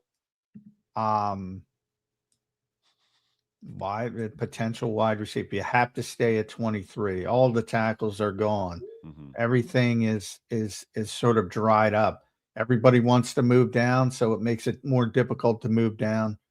Then you're forced to take a receiver at 23. Do you have anybody you like? I don't think Jordan Tyson's going to be there. At least his agent is. No, I think it's going to be top 10, man. Apparently, he might be top 5. Yeah. Thought the Giants could be a landing spot for him. So I don't know. I don't really love this receiver class in terms of like banking on someone like that, expecting them to be a 1, a 2. So I think it's tough, and that's unfortunate because of the spot you're in. But I think that also kind of was signaled by the Eagles in terms of I think that's why they make in part a trade for Dontavian Wicks there. In addition to bringing in Hollywood Brown to kind of raise the floor there. I don't think they're like counting on having an amazing rookie wide receiver. If it works out, great. But there isn't really anyone there that the way I'm seeing the boards kind of shake out that I necessarily love the value of at 23. Yeah, I'm with you. I think Omar Cooper's a good player, but I don't even know if he'll be there. I've heard a lot of Jets talk about Omar Cooper at 16. The one guy who would scare the living you-know-what about me is Denzel Boston. And there's been some people, because Jed Fish is out there, Howie and Jed, blah, blah, blah. That strikes me as, and I've seen it twice. I saw it with AJ in Tennessee. Hey, let's just draft Treylon Burks. He looks like AJ. And I saw it way back in the day with Randy Moss and people will forget the name Troy Williamson. Well, the Vikings drafted Troy Williamson because he's the fastest receiver in the draft. They wanted that deep threat like Randy provided. And he was just this, I think he was the 7th pick in the draft, and he just stunk on ice. Now, Denzel Boston kind of looks like AJ, a little bit bigger, almost 6'4", but he's got similar size body. So he's bringing some of the physical traits. But, boy, I don't see the separation. It seems like a contested catch guy. That, to me, would be the disaster of the first round. Do you have a disaster of a first-round pick if the Eagles take him? That's a good question. Yeah, I think Boston would be underwhelming for sure. It's lack of production, too. I mean, he's topped out at 881. He had that last year. 11 touchdowns is nice, but I'm not looking at touchdown numbers as the end-all, be-all for a receiver prospect. I do think ideally they would like to get someone, bigger when you're losing AJ in terms of a mold of a player. But, again, totally depends on how the board shakes out. My disaster, so I guess not. Like, there isn't really a prospect that I'm like, oh, you can't take that guy. Absolutely. I don't think the landmines there are terrible. I just think it's more of the kind of underwhelming, like, I don't know how many home runs are going to hit with how this draft class is shaping up. Certainly, I would be underwhelmed if Boston specifically was the pick. Going to be interesting to see what the Eagles do in late rounds here, BLG. Does a quarterback come into play in the draft this year? And if so, where do you like? Who do you like? What round? I don't know who it's going to be, but I do think they're going to draft a quarterback. I really do. And that's not just to do with Jalen Hurts. It has a lot to do with the fact that Tanner McKee's going into the final year of his contract. He's probably going to be gone.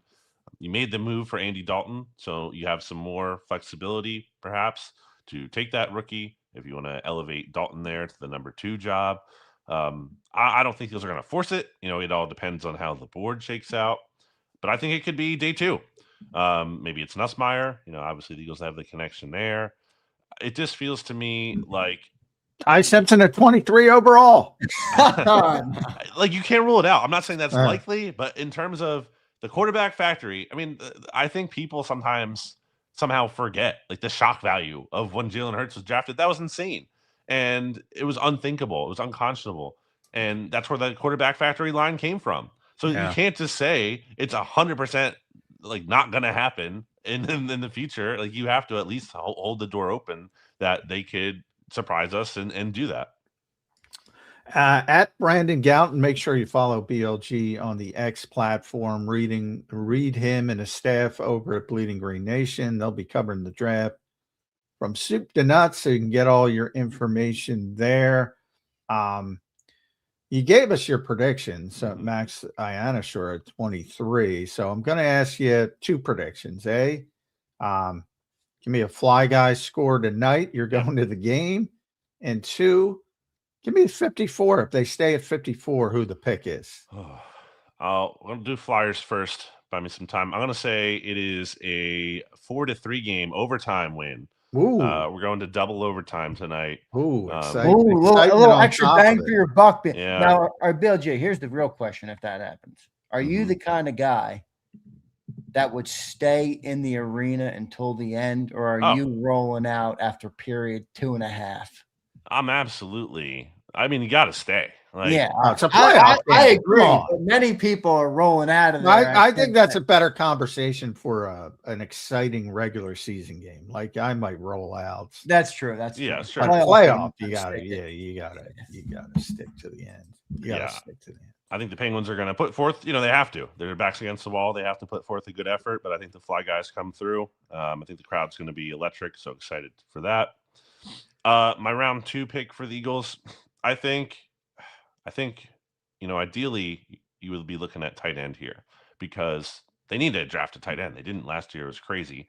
Everyone's back again this year on no longer than like a 1-year deal. You need some long-term stability there. Not sure how the board works out. This wide receiver could also be in play. Chris Bell has been the popular name, wide receiver. I'll go with Chris Bell in round 2. Chris Bell. I thought you were going to go bold and go Oscar Delp for me. I like Oscar Delp. Yeah. I picked him, I think, for the Eagles in the 3rd round. Yeah, like your mock, John. I've heard a lot of hype that he might even go in the 2nd round. A lot of NFL teams seem to like Oscar Delp. But we'll see how it shakes out. Enjoy the game tonight, BLG. Enjoy the draft. And we'll talk about it after. That's the exciting part. Yeah. The Eagles actually have the players. Yeah. We'll see who they end up with. All right, BLG. Thank you, brother. We appreciate you joining in today. Make sure you guys go and read all his work at bleedinggreennation.com. Follow him at Brandon Gowton. BLG, thank you, brother. We'll talk to you next week after a big draft haul for the Birds. Sounds good, guys. See you then. Thanks, bud. There's BLG, Brandon Lee Gowton joining us right here on Birds 365. Appreciate him doing it. Mike Gill, Brandon Lee Gowton, 2 great guests as we head into draft day. Johnny Mac, I'm getting fired up. What's that movie you like? Maybe I'll watch it tonight. Draft day. Draft day. Right? I don't. It's a terrible movie. I just think it's so bad it's good. Oh, you reference it too much to say it's a terrible movie. It's a terrible movie. It is a terrible. It is so unrealistic. Like, Kevin Costner, Sonny Weaver, the general manager of the Cleveland Browns, just the cliches, the guy who's supposed to go number 1 and he's selfish and nobody invites him to the birthday party and they tap the They put the money at the back end of the playbook to see if he read the playbook, all the cliches. Everybody's got an iPad now. There's so many cliches. It's so, and the trades by the Jacksonville general manager, they're so unrealistic. Jeff Carson. Yeah, it's terrible. It's a terrible movie, but it's maybe I'll have to watch it, but I can't do it tonight. I gotta watch it. I gotta watch the Fly. But I mean, you gotta watch it. Yeah, I've seen it. I think I've seen it. I haven't seen it enough for me to know the details of the movie. Yeah, you'll chuckle at the goofiness of the movie, and just the Jeff Carson, I believe is his name, the Jacksonville GM, just so out of clue. Just so overwhelmed. See, picture Howie taking advantage of Rob Brzezinski, the Vikings interim GM. who's been told not to do anything. I will think of that. I think of draft day for the younger audience that we have. I don't think John will know this, but what's that song that Drake had about draft day? That always pops in my head during the NFL. I don't think John's listening to much Drake. Yeah, well, I have different era of rap, but yeah, I tapped out more old school. And I don't What's know. that song? I think it's called Draft Day. Draft Day. Johnny Manziel. I love that. That's a good song. Oh, well, Johnny, yeah. Yeah, he raps about Manziel. He rapped about Andrew Wiggins, for those who remember that draft pick. So, all right, good stuff, Johnny Mac. John, I was looking over your mock draft, which we did on the show, so I knew what it was. It wasn't new to me when I read it, but I did enjoy reading it yesterday. All of the picks that you had, which was pretty good. There were some good picks in there. You did have them trading for Jonathan Grenard, which was interesting. And then anything else that stuck out? You had Proctor, you had Grenard, you had your guy Oscar Delp, Jalen Kilgore, your safety that you like in round 3 at 98, and then you had Nussmeier on Traits Day. I like that too. So a lot of good ones, John. You had some good ones in your Eagle only mock draft. Yeah, I think the health issues with Nussmeier might push him down a little bit, but I think he's the type of guy that if he's there on day 4, you might have to go up to get the top pick because everybody goes to sleep and all of a sudden there's a lot of trades and they're saying, oh, whoa, so and so's still on the board. We got to go up and get him. And this is a year where again I don't think 6th and 7th round picks are going to be all that valuable. So I think there's going to be a lot of maneuvering up early on day 3, try to get what's left over. And if he falls, man, the Eagles love that kid. He was around the team during the Super Bowl season because of his dad. They love him. And I think if they can get him early in the 4th round, they'll do it. Yeah, well, we'll see what they end up doing. It's going to be interesting to see how it plays out. We got some super chats, John, to get here. We got about 7 minutes left to go on the show today. I want to thank everybody for being here. Appreciate all you guys. One day out from the draft. I'm pretty excited. I'm getting pretty excited for this draft. I do have a small feeling, John, that tomorrow night will be anticlimactic. Doesn't mean you won't get a good player, but, you get all hyped up. And then it stops. And then it stops. Yeah, believe me, I know. 10:30, everybody picks. Yeah. Eagle fans might slowly watch anybody they wanted fall off the board before the Birds get there, and then they might end up with Blake Miller at 23 overall, and they'll roll out of there with a good player, but an underwhelming pick. Yeah, I mean, I think there's probably, if you're being kind, 15 real 1st round picks. So, you're picking at 23. It's going to be more likely a 2nd round guy, but as long as you stay away from certain players. And I think a lot of them, the corners, for instance, somebody's going to take Colton Hood, I think, in the 1st round. And all I could say is oof. Somebody's going to take one of the defensive tackles in the 1st round. And they don't belong there. So as long as you, and most of these positions, the Eagles wouldn't consider, but there's a couple guys that I wouldn't like and for the Eagles, and Blake Miller's not one of them. But I get it from the offensive line perspective. People aren't going to be excited, but if they draft, like I said, if they draft, and they won't, so I feel comfortable saying Keldrick Fall, it's not a fit, not a fit. If they draft Denzel Boston, I'd be like, oof, that's not going to work out. If they drafted one of those corners, Brandon Sissy, somebody like that, I'd be like, oops, but they're not going to draft a corner. So I think, and defensive tackle. They're not going to draft a defense. So they're kind of integrated from the poor positions, I think. They don't have to look at that. So I think you only have a couple landmines out there, and Denzel Boston's one, Falk is one. I don't think they'll have a terrible day one, but it could be perceived as terrible. You know, if it's the 7th tackle and it's Blake Miller. Agreed. It's going to be interesting to see what the Eagles end up doing tomorrow night. Let's go to these super chats. Johnny Mac, 2nice06. What's up, brother?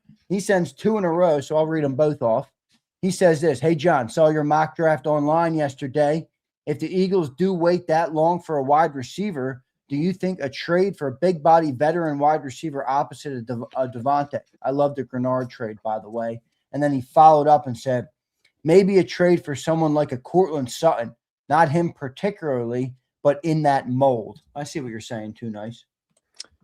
Yeah, no, I mean, they already made their trade, Dontavian Wicks. That's why, I mean, and Dontavian's pretty big. He's 6'1", 206. You know, he's not small. And he's more of a possession receiver. He's not a deep threat. So I think they've already made that trade. And, you know, as Howie says, you can't dictate the board. And, you know, most people have them taking a wide receiver earlier. Just didn't work out in mine. You're trying to get, you know, if I can get Delp, if I can get Kilgore, you know, and the Eagles have done a lot of homework on big bodied receivers. And one of them is Stribling. He's probably going to be a 3rd, maybe a bridge pick between the 3rd and 4th. And the kid from Texas Tech. So, you know, that to me is a worthy trade shot, you know, because he's really fast. He's under 4.4. And it's a worthy Howie Roseman trade stay 3 pick. Good But stuff. they already made their trade at wide receiver. And Dontavian Wicks is, you know, pretty big deal they gave him. $9 million guaranteed. It's not top of the line, but they're not looking for an all-star. They're just it's good money. It's significant money. All right, here is Jerry. What's up, Jerry? Thanks for the $20 super chat, brother. I know you're covering the draft, but will you be live for the whole draft? Obviously, John won't. He'll be working down at the NovaCare complex, presumably. I'll probably be live for the whole draft. Yes, Jerry. I will be doing a lot of live streaming in the next 4 or 5 days. So you can count on me being live for most of it. And then after picks, I'll get John in. I'll maybe get Cilio in. We'll do different segments with each of them. Have individual segments with both of them so that we can get their reactions to the picks as well. E. Pelly Cocker checks in with a blank super. Thank you, brother. This name is cracking me up. E. Pelly Cocker again. Nailed the name yesterday, LOL. Hashtag run, Jalen, run. Well, yeah, they gotta get the running part of it more in tune. Whomever was responsible. Is Jalen running the ball gone? Running with the football gone? If it is, I mean, it ain't gonna work. So, I mean, that's where I am. Well, was it gone last year? Am I overstating it? How much did Jalen Hurts actually run last year? No, it wasn't gone. He still had it over 400 yards, but compared to what he typically does, it was 420. Down from his peak of 781 and 760 in 2022. And if you I don't expect 784, but if you can get back in the 600 range like he was in 23 and 24, I think that's your wheelhouse. But it was down significantly. Still a big part of it. I mean, I think the design runs were less. Not that they were ever great. I think that was overrated, but his willingness to take chances, again, whether that was him, organization, or a combination of both, most likely a combination of both. I just want to take advantage of the shelf. I'm not trying to increase the shelf size. I get why he is, because he wants to make 50 plus $1 million for as long as he possibly can. But we're already on the clock because he took it off the table if it's Jalen Hurts. So you might as well take advantage of your shelf life, because another season like last season, you might be out the door already and trying to convince Cleveland you're the guy, or whomever's looking for a quarterback. All right, J-Mac, good stuff there. Pelly Cocker, thanks for the super chat, brother. Jerry, thank you. Too Nice, thank you. Appreciate all you guys for being here. By tomorrow's show, we will be on draft day, everybody. It will be a fun show tomorrow. Looking forward to draft day, looking forward to the night, looking forward to everything that comes with the whole draft weekend. So should be pretty good. Johnny Mac, your final thoughts here on a Wednesday morning, our last show until draft day, my friend. Yeah, tomorrow we're there. Already told you my pick, so we haven't gotten there, but we'll wrap it up. We'll wrap it up in a bow, and then we'll get to the fun stuff, which is evaluating players they actually do pick, although there'll only be one after Thursday night. Let's go back to I'm team Saturday, team Sunday guy. Let's go back to 2 days. Not happening, Johnny Mac. I'm sorry, brother. The NFL was making him far too much money for that to happen. That's true. John, good show, my friend. I will catch up with you tomorrow, brother. All right, see y'all. Thanks. All right, thanks, Johnny Mac. Johnny Mac, John McMullen, host of Birds 365. Give him a follow on X at JF McMullen. Get all your ducks in a row. Get all your reading done. Get all your content watching done. I don't know how much more of me you guys can watch, but watch more of me as you get ready for the 2026 NFL Draft. What will the Eagles do? Oh, Pelly Cocker, you just missed the cutoff for Johnny Mac. Now you got to deal with my dumbass reading your chat. I woke up late. Has John talked more about drafting a lineman first round that struggles in the areas we need him to be proficient in? E.g. ability to come off the line and pull? It's a good question. I mean, I assume you're talking about Caden Proctor. I think so. Bellycocker, to answer your question, though, John has talked about this, and he's talked about the difficulty of it this year for him because they've changed the offensive line coach and presumably have changed the run scheme. So if you're going inside zone, if you're going, that ground and pound style that the Eagles have done so much, with Jeff Stoutland, it's a lot easier to project. If you're not, and we don't know technically what it's going to look like, that's where John has said this is a lot harder to gauge on offensive linemen than it has been in the past, So I think that's where John would lie, but I'll save this chat. I'll maybe bring it back up tomorrow. So it's a good question. It's a good question, Mr. Pelly Kaka. Sig Lord is flyered the F up. Sig Lord, I'm going to say this. You guys got to win tonight. I'm watching the game, no doubt. You guys got to win tonight, man, because you don't want that older team who knows, has more playoff experience, has won more series, has been to more dances, has done the whole 9 yards, a lot more than this young Flyers. All right. You want to let them, you want to put them on the back burner. You want to put them on or on their heels, I guess would be a better way to do it. Z, any thoughts on stream? Oh, absolutely, Big Brown. You think let's go maybe Saturday, Big Bob Brown. Saturday might be a good one. I could maybe do tomorrow night, but it depends how long I'm streaming for. Maybe tomorrow night, maybe Friday night, maybe Saturday. We'll see. We'll see. They got me watching hockey. Yeah, I mean, look, if teams are good, people are going to watch. Martone's a stud. And I've watched enough hockey, and that kid's a fucking stud. Porter Martone. That kid is a good player. At 19 years old, that kid has a bright future if he can keep doing what's necessary.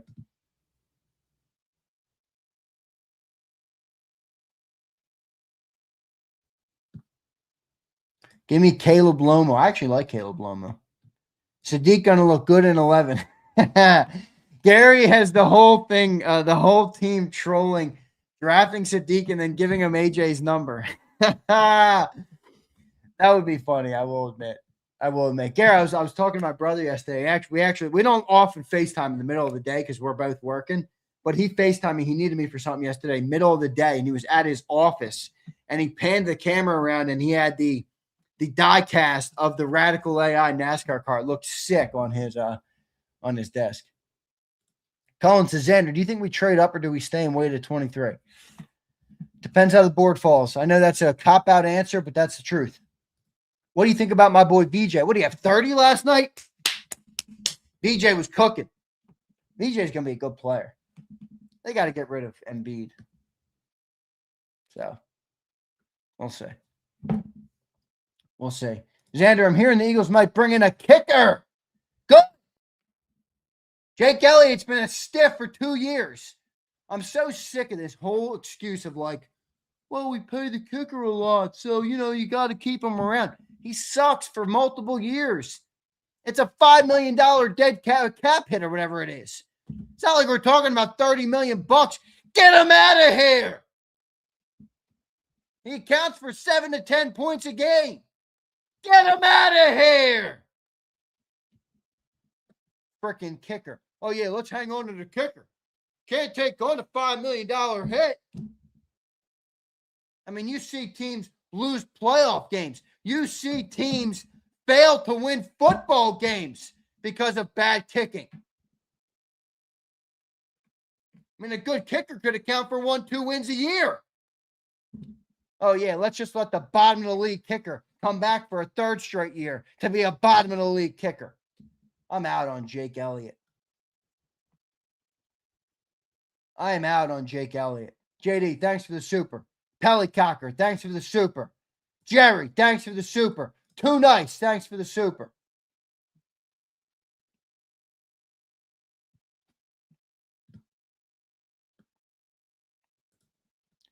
Z, Lomo is great pick, but because he can start at guard before he needs to kick out when Lane hangs him up. We can't redshirt an OT. I like Miller, but he can't play guard. Yes, correct. Cilio's kind of like tried to play this thing where he's turned me into like the Blake Miller guy. It's not really true, but it is what it is. Xander, do you think the hit by Luvu gave Hurts a concussion? I'm not sure. Who knows? Why you got to yell? Thanks for the super. Thanks for the super chat, my friend. What do you mean? Why don't I have to yell that, Gary? All right. Hey, Gary. Let me manage the on-screen, okay? Let's just sit down and shut the fuck up. I'm just kidding, Gary. You know I had to do it to you. It's like Big Mike. Big Mike has some good comments. Every once in a while, you got to tell him, sit down and shut the fuck up. All right? I'm just kidding, Big Mike. I love you, brother. Z, what we lost this season's playoff game because of a missed an extra point. Yeah, the guy's a stiff. Guy's turned into a stiff. Jerry says, thank you, Xander. I go nuts without my JAKIB fix on the weekends. Do I need to launch a weekend show? Anybody want to host? I don't have any money to give you, but I'll give you a percentage of the revenue. Who wants to host a weekend show on JAKIB Sports? I will not be your producer. I will give you a platform that will allow you to get some views. I will teach you what to do. But that's the extent of what I got. Take it or leave it. You don't want it? Good. Good riddance. Good riddance.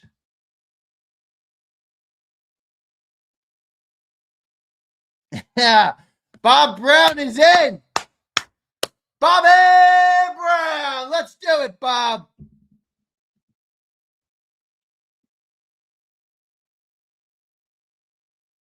Andy Reid never gave two craps about dumping a bad player or benching one. Yeah, Rasputin, I'm with you. I curse too much. You and me both, Fredo. I have to go to my sister-in-law's baby shower this weekend. I had my my fiance had her bridal shower. You know, the whole wedding. By the way, I can't wait to marry my beautiful woman. A lot of you guys talk about marriage like it's a bad thing. I guess you didn't hit the jackpot like me. I hit the stone cold jackpot, okay, when it comes to a wife. But the whole wedding thing, it is unbelievable how emasculating they try and make the whole thing. I'm convinced that's what the whole industry is propped up on. They want to just emasculate, and someone like me who's not particularly the softest tool in the shed or whatever, softest crown in the box. I don't know, whatever you want to call it. It's pretty funny. You show up at the end, you got your flowers. Woo, here's your flowers. Yeah, I love you. It's so funny. I do it because I want my girl to get everything she wants. She deserves it. She deserves it. She deserves it. The whole thing's about her, but I don't want it to be about me, dude. Look, some people don't maybe deserve that. My woman deserves it to be all about her. She really does. She is such a kind heart. She really is. I've never met somebody that is willing to put everybody else before them. It's a challenge for me because it makes me want to put her before everybody, which I do, but almost to an extreme because she's always been so sacrificial of herself for everybody else, for her family, for me, for my family, for everybody else. So, that's my cross is I got to really pick her up because she deserves it. She really does. She's got such a great heart. Marriage is a beautiful thing. Weddings are I agree 100%. You say wedding and every vendor out there, jacks up their prices 180%. Pretty crazy. All right. Big Mike, that's been me the whole time. I don't think my fiance is fine with it. I don't think her family likes it very much. Big Mike says, when I got married, I told them, tell me where to show up and when. I'm with you, Big Mike. I'm not adding much. All right. We didn't dump money into the wedding. We put it on a honeymoon in a house. Speaking of the honeymoon, I just paid it off yesterday. The final 6 racks. Honeymoons aren't cheap either, but no, we put pretty good money into our honeymoon. All right. We put pretty good money into our honeymoon. We're going to Italy. We're going all over Italy. So we're going to Rome. We got the Amalfi Coast. We're going to try and take some day trips somewhere. So we're going to we're going to have a kick-ass honeymoon.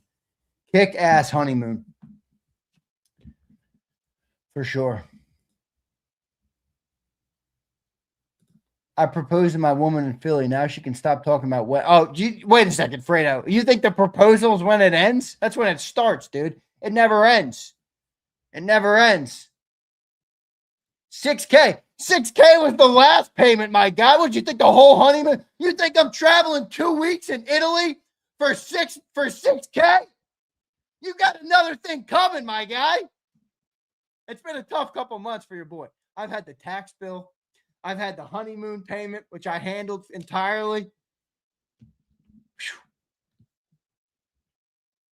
It's a beautiful thing.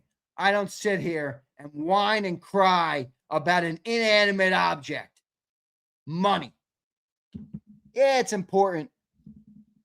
Don't let it dictate everything you do in life.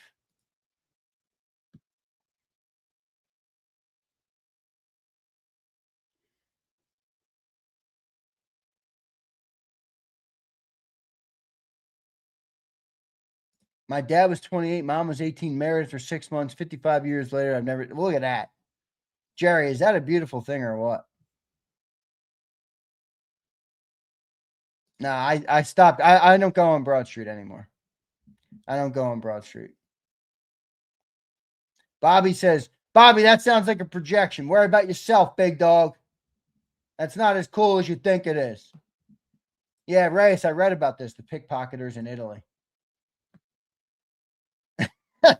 Slager says, I haven't spoken to my wife in years. I didn't want to interrupt her. That's hilarious.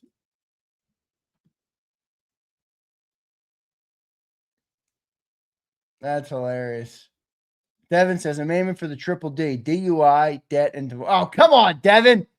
Come on, Devin.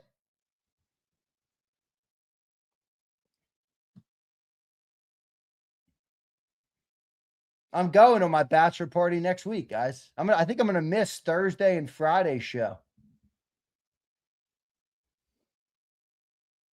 I think I'm gonna miss Thursday and Friday show next week. I'm going to we're gonna actually doing some kick-ass shit. So I think we're going out to the land of Diana Rossini. We're going out to the land of Diana Rossini. No, my vet isn't a ZR1. Are you crazy, Como Sayama? ZR1s are 250 racks. No, we are doing some driving. We're going to the track. We're going to a racing school, which is going to be so dope.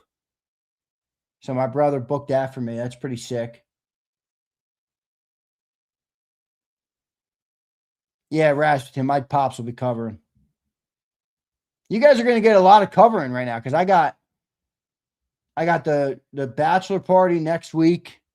I got obviously the honeymoon. I'm going to have 2 weeks, so I won't be here for those 2 weeks. I was joking with my fiance. I'm like, I'm going to be working on our honeymoon, right? She's like, no. I'm like, honey, you know this. She's like, I know. I own a business. You don't get weeks off. You don't get days off. You don't even get hours off. Come on, man.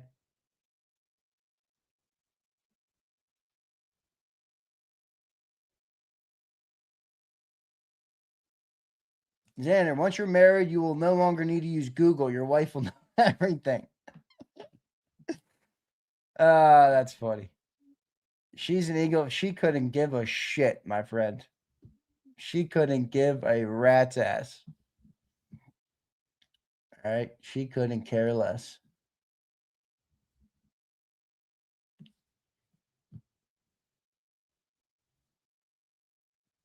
So, all right, guys. Good show. For all you sad married people, I'm sorry you guys didn't hit the jackpot like me.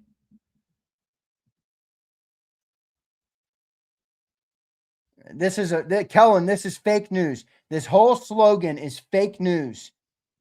And it's one of the reasons that the divorce rate is skyrocketing.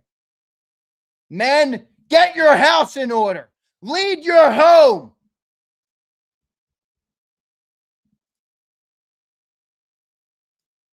If she suddenly became a Cowboys fan, well, that would never happen. She doesn't really care. But no, I wouldn't. Yeah, I wouldn't care. I mean, it's sports. It's not that big of a deal. People make too big of a deal out of this shit. Inconsequential.